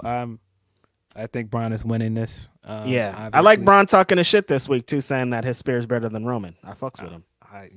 I'm here for it. I'm always here for some shit talking. So I was here for it. But yeah, I think Braun's gonna win that match. Yeah. Should be what it is. We've got Big Dirty Dom going up against Trick Williams in a match that was supposed to be Ali's match for the North American Championship. I think Trick Williams is a good replacement. He's really, really popular with the NXT fan base. So he makes sense as a replacement. I'm kind of surprised that it wasn't Dragon Lee, but yeah, I was gonna say, what's up with Dragon Lee? He's been pretty hot on WWE TV this week, hasn't he? Yeah, he had a fire match on Raw. I thought he looked great. So I was kind of surprised they weren't just gonna run that back at the pay-per-view, but I think this also makes sense because it's a fresh matchup and it gives Trick an opportunity on the card. I also think they're going to do some storyline stuff with Trick and Mello at the show as well, so it makes sense. I think Dom is going to retain. I can't see Trick beating him at this point. No. I think it's pretty hot. Yeah, I think Dom is going to retain, but I do think that Trick is going to continue to show people why they're so high on him down at NXT. Of course, we got the championship match, which is Carmelo Hayes versus Ilya Dragunov. Their last match was really, really good, so I'm very much looking forward to this one. I think this is going to be the match of the night, and I think Dragunov is going to win. You think he's going to be the NXT champion at the end of the night? I just think the way that they're telling the story that Trick, he's the rematch king too. Yeah, Trick being there kind of gave Mello the edge the first time, but I think now that Trick's not there, Mello's gonna lose, and that's gonna further the dissension between him and Trick. And I just think Dragunov is just on a special run right now. He's on fire right now. You gotta put the belt on him, man. Yeah. He's just too good. He is. I think Dragunov is winning here. He's a special talent. But of course, as we said, the main event will be Becky Lynch versus Tiffany Stratton in an Extreme Rules match for the NXT Women's Championship. Looking forward to this one as well. I enjoyed their TV match. They're going to give it back to Strat, you think? No, I think Becky's winning. Yeah? I think Becky is going to retain because I think there's still stuff you can do with Becky as champion. And I think that those numbers are too enticing, man. And you putting almost 900 for NXT? Yeah, no. Give Becky the belt. Bring her back. Those numbers are too enticing. I think that it's too enticing to possibly do the Jade match or do some other matches, right? With other main roster women. I think Becky's gonna retain. Yeah, I can see that. Good show. I'm excited about it. That's gonna be a really good NXT show. You pulling up this weekend for that? No, I'm not. I'm going to Seattle tomorrow. Oh, wait, I thought you were going to Bakersfield today. Real Graps, baby. I said no so I could go to Seattle instead. Go to hot ass Bakersfield. Honestly, it's just because gas is so expensive. Gas is $6 again. I don't know why. I Yeah. don't know what the fuck is going on, but I can't afford this. It's cheaper to fly on a plane than it is to drive somewhere. So Yeah. Do you think Jade makes an appearance tonight? like I said, I think I could see her doing that sit in the crowd gimmick where they say, the UFC style, Jade Cargill's here. She's our new exciting, and she could be the one. Even I think they could do that without her going to NXT. Because I honestly don't really think she should go to NXT. I think they could get some life out of it. It would be a great win over her. But like, yo, what y'all doing this, man? Just send her to the main roster, bro. Yeah, but see, I think if she did go there, I think that she would appear on both shows. I think if she debuts on, well, I guess the way that they're doing NXT now is different. So yeah, that makes sense. I don't think she's gonna just be on NXT if she goes down there. And this company, they're big on the accolades. I think starting out and giving her the NXT championship is kind of in their wheelhouse as well. So I wouldn't be surprised if she shows up tonight. But I kind of feel like her first appearance will be on Raw or SmackDown. Yeah, that makes sense. But so you don't think she's gonna be there tonight? No, I wouldn't be surprised, but I don't think she's going to. Not gonna be in Bakersfield. Oh shit, me neither. Yeah, no, I think the first time she shows up, it's gonna be in front of a big crowd. They're in San Jose on Monday, I think. Maybe California. I won't be there. Maybe. I just seen a hilarious tweet. Cressa Star is in our chat right now. She's telling us she just woke up.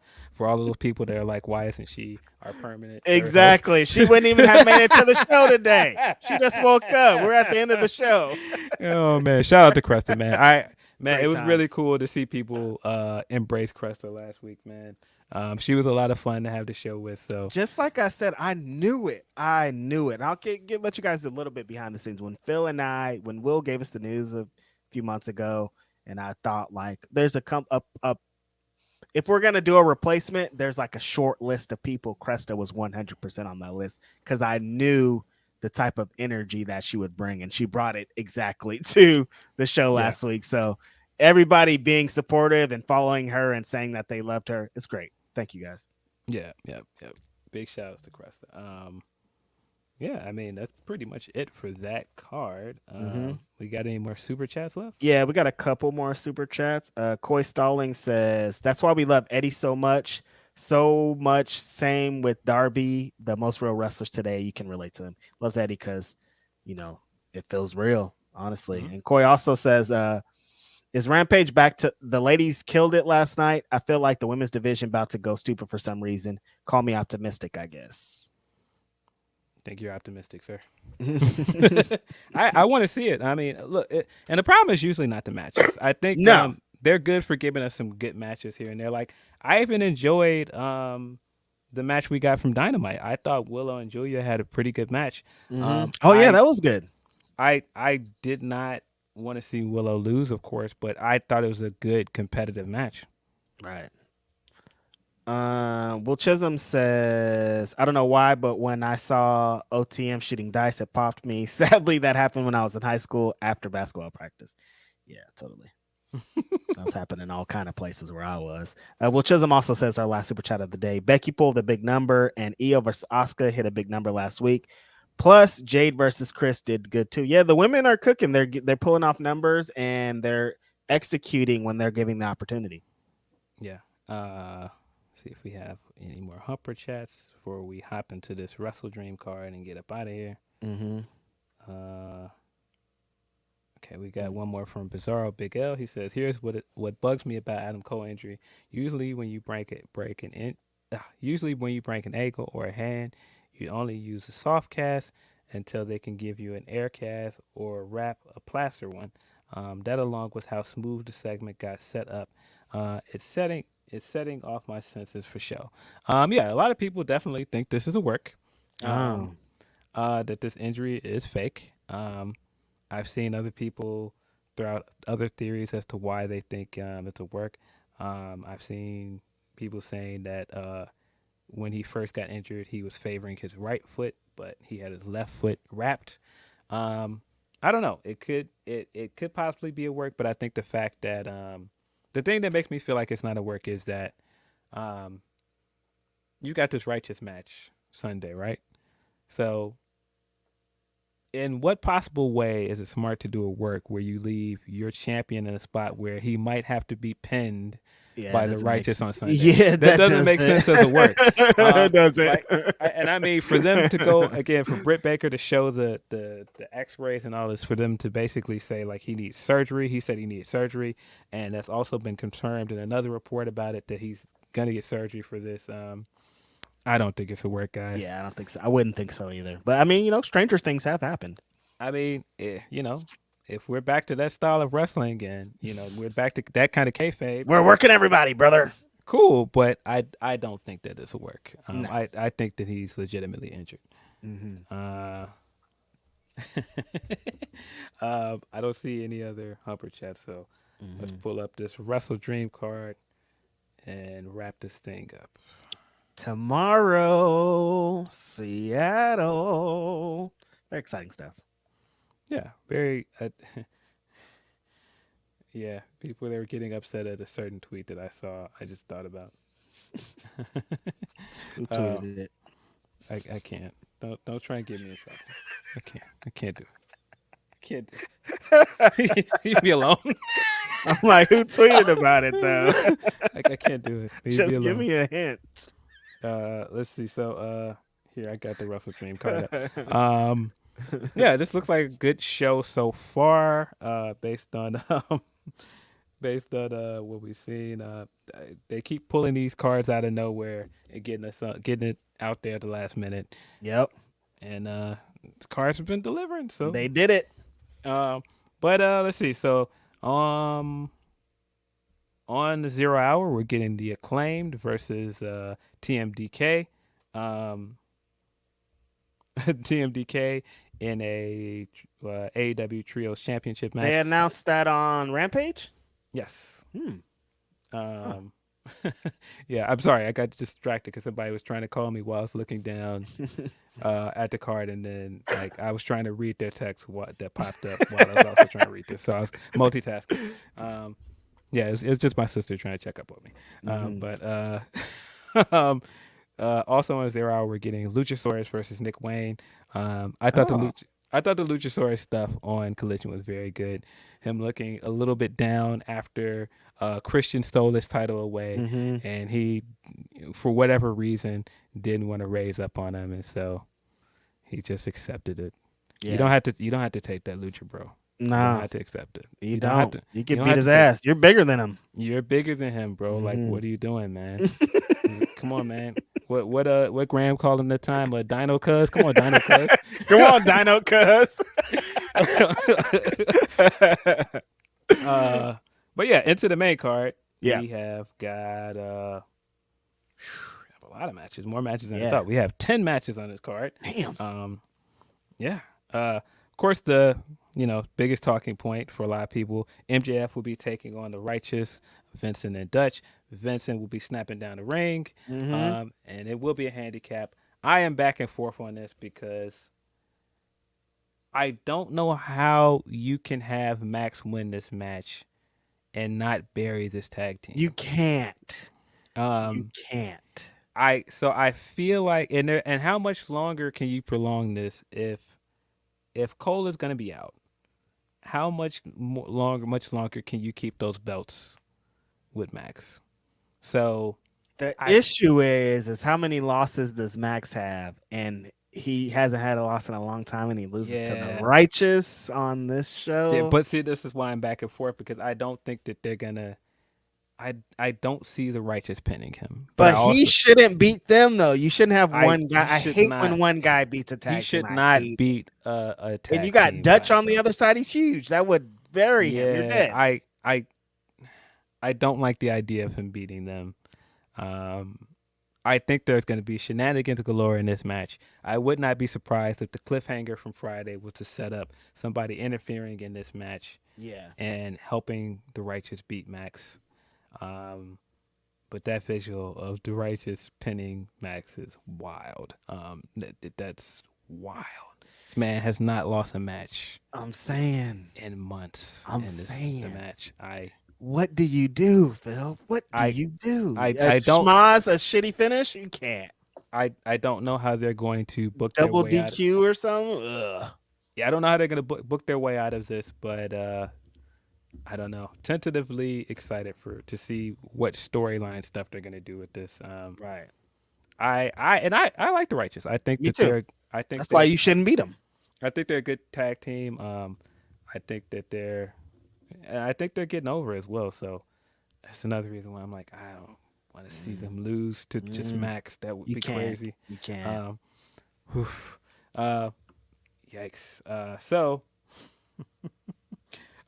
we also have Christian Cage versus Darby Allin in a 2 out of 3 falls match for the AEW TNT Championship.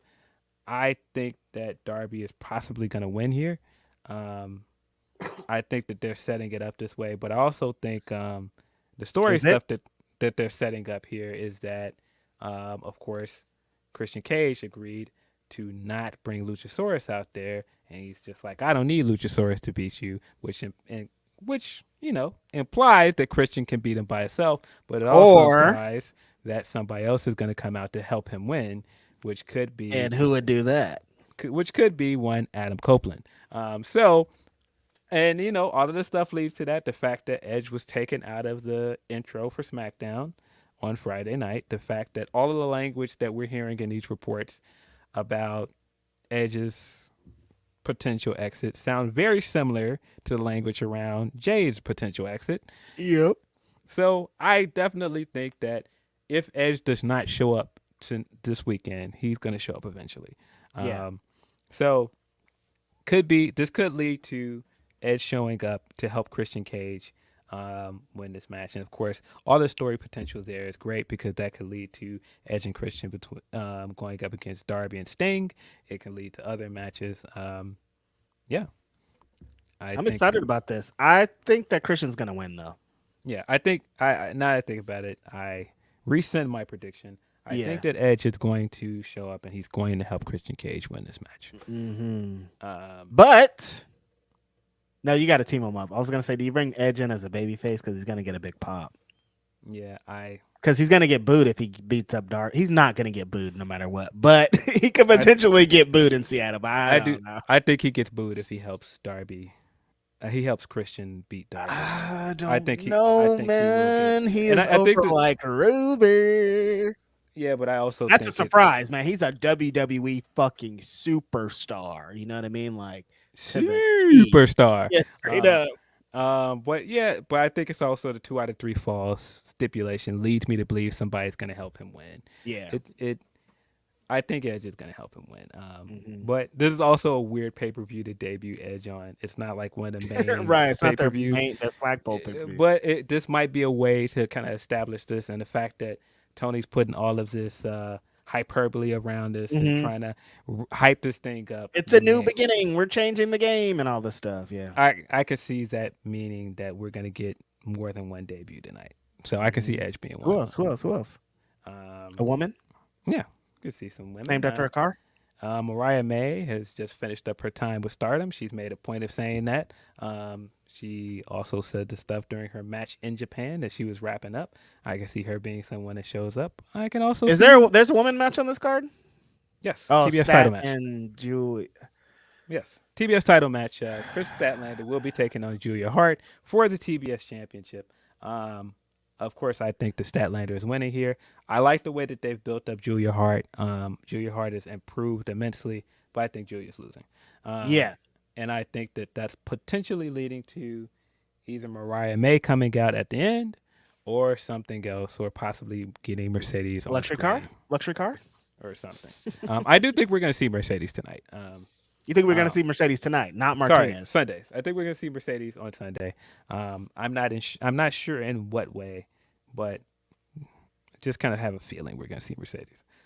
If you give me the over under on it being Mercedes or Edge, I think I'm leaning towards Mercedes because it's the tie to New Japan as well.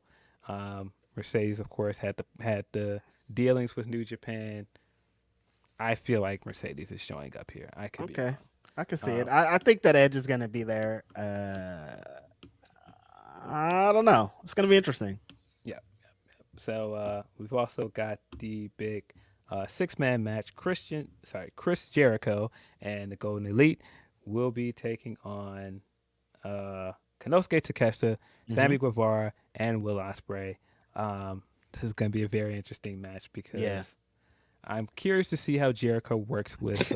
I was going to say that Jericho is one of these things is not like the other. Yeah, I'm very curious to see how Jericho is going to work with the Golden Lovers. I'm curious to see how Ibushi is going to look in his match. There are a lot of what ifs in this match. But I think Ospreay and Kenny are back in again. Like there's a bunch of stuff that's good in here. There's a lot of things brewing here. I think that this could be a very fun match. Ospreay and Ibushi. Yeah, this could also be disastrous in spots, but definitely. We'll see. Chris Jericho's definitely gonna try his best to bring it down. I don't know. But yeah, I think this is gonna be a good match. Hopefully. Let's see. We've also got the Ring of Honor World Championship and Strong Openweight Championship match, which will be Eddie Kingston versus Katsuyori Shibata. Perfect match for this card. And a show that's supposed to be an homage to Inoki and a wrestler that's patented himself off of Inoki and Shibata. So, yeah, I think Eddie is going to retain here, though. It's way too soon to take Eddie's the belt retaining. off of him. But really happy for him that he's getting this kind of match because he's such a big New Japan fan, and I know that he is super excited for this. Yeah, this is exactly where Eddie Kingston was supposed to end up, I think, in this whole thing. And he's going to knock it out of the park, and he's going to have so much fun in there with Shibata. But he's retaining. Yeah, I think he's retaining as well. We also have Ricky Starks versus Wheeler Yuta, which was the match that was announced last night based off of some of the stuff that we got from Collision. Of course, I think Ricky Starks is winning here. Yeah. I think Wheeler Yuta is going to pull a good performance out of this because Wheeler Yuta somehow manages to do that all the time.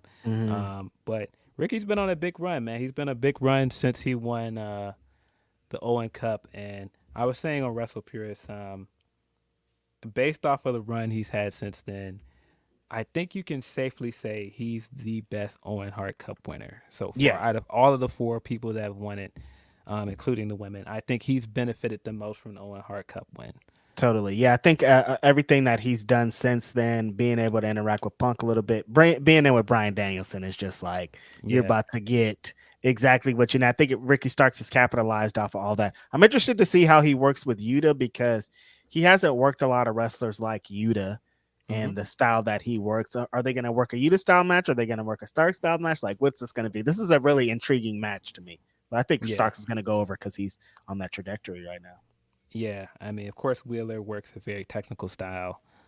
So I'm very curious to see what this match looks like. But yeah, I do think that Ricky's going to win. Yeah.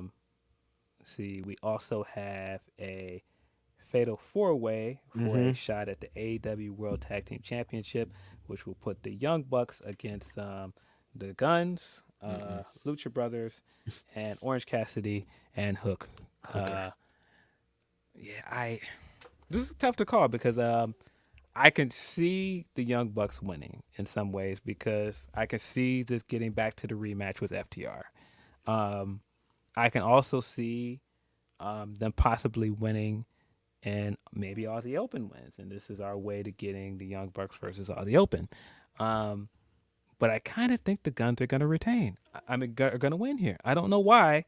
Kind of think the Guns are winning. I don't see the Guns beating the damn Young Bucks. The Young Bucks coming up. This isn't a straight up match. It's a fatal the thing 4-way. that leads me to believe that the Young Bucks are going to go over because I feel like this title shot's going to happen at Full Gear, which is in Los Angeles, California, the home of the Young Bucks, baby. I don't think it is. I think you don't think so? I think the title match is going to probably happen on Title Tuesday because they announced the women's title match. Okay. If we're going with that, then I also think the Guns are going to win. But if we're going with Full Gear, then I think the Bucks are going to win. But yeah, I can see the Guns winning tonight. Yeah, I think the Guns are going to win. Yeah. Sorry, buddy. The Guns up over here, buddy. Bang, bang, gang.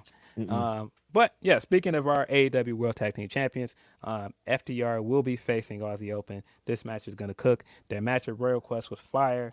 And Super fire. I see no reason why this rematch is not going to be great. I thought Aussie Open's promo the other night was really, really good. I think this is gonna be good. And Kyle Fletcher can really talk. He's a good talker, man. Yeah, really big fan of those kind of promos. FDR had a really good response to them as well. Which, by the way, this came after a really good tag match on Collision. Again, this was one of my favorite episodes of Collision in a while, and I think the what do you call it? What was the tag team they faced? Iron Savages. This is the Workhorsemen.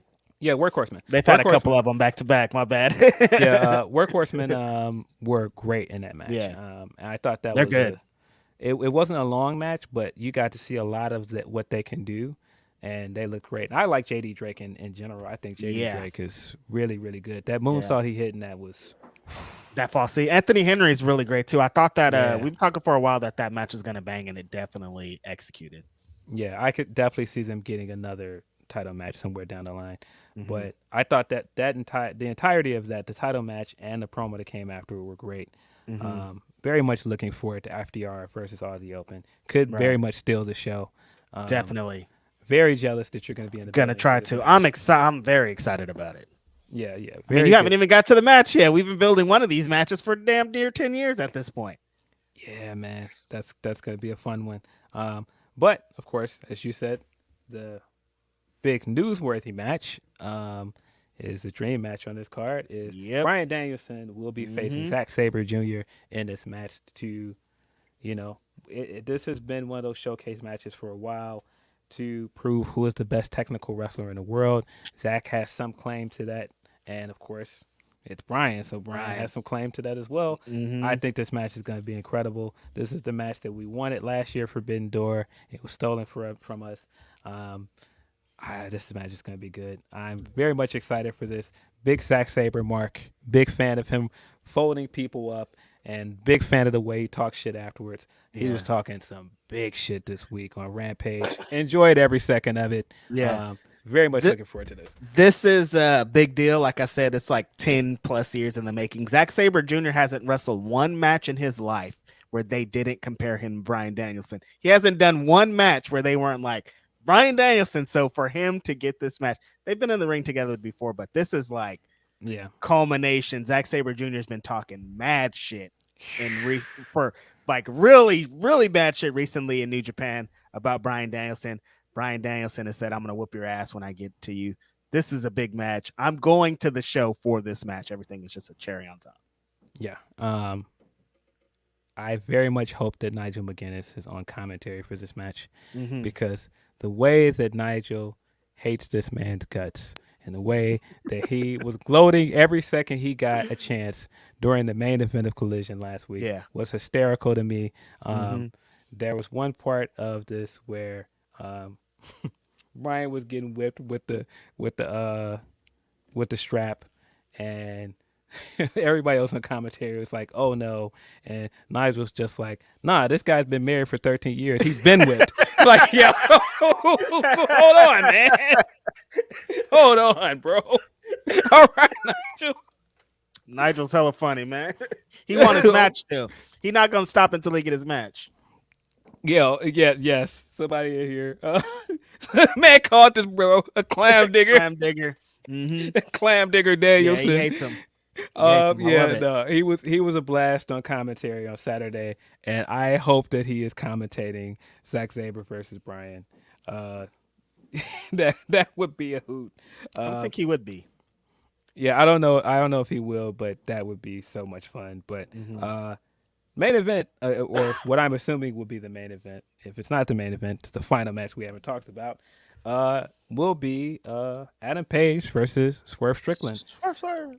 Yeah, I'm looking forward to this. I'm very much looking forward to the in-ring stuff because we got all the story stuff. We got all of the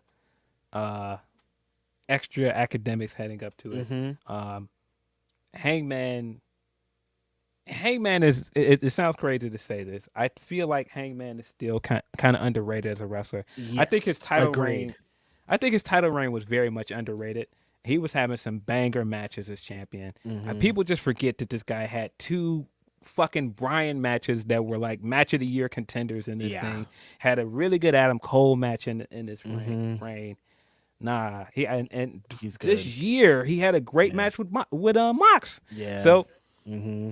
I like Paige is one of those guys that I've been looking forward to seeing Swerve get in the ring with, because we already know Swerve can go, but we need to see him in there with the big names. The big epic names, yeah. Yeah, and I think this Hangman's one of those. Yeah, this is the way to get him on the track to do that. I think this is going to be very good. Very much looking forward to this match. Yeah, this match is crazy right here. We've been waiting for. We've talked about it on this show, but Swerve has had a bunch of big moments. But I feel like this main event match with the main event player, they've done everything that they needed to do, Phil, to get us to this match. They told the stories, they've had the promos, they've done the contract signing. Everything we needed to get excited about this match has been executed, especially coming from two guys that they said in multiple times of promos. They've never had a match. They've never done anything in a show. And now we want to see these guys fight. And they're one of the most anticipated matches of this brand new pay-per-view that they're doing. Insanely excited about it. I hope my homeboy Swerve pulls this out, but Adam Page is a fucking monster, and I could see him hitting a buttshot lariat and getting my boy out of here. But I hope that doesn't happen. Let's go, Swerve. This match, beyond anything, though, I think is going to be really great. Yeah, no matter who wins this, I think it's going to be a really good match.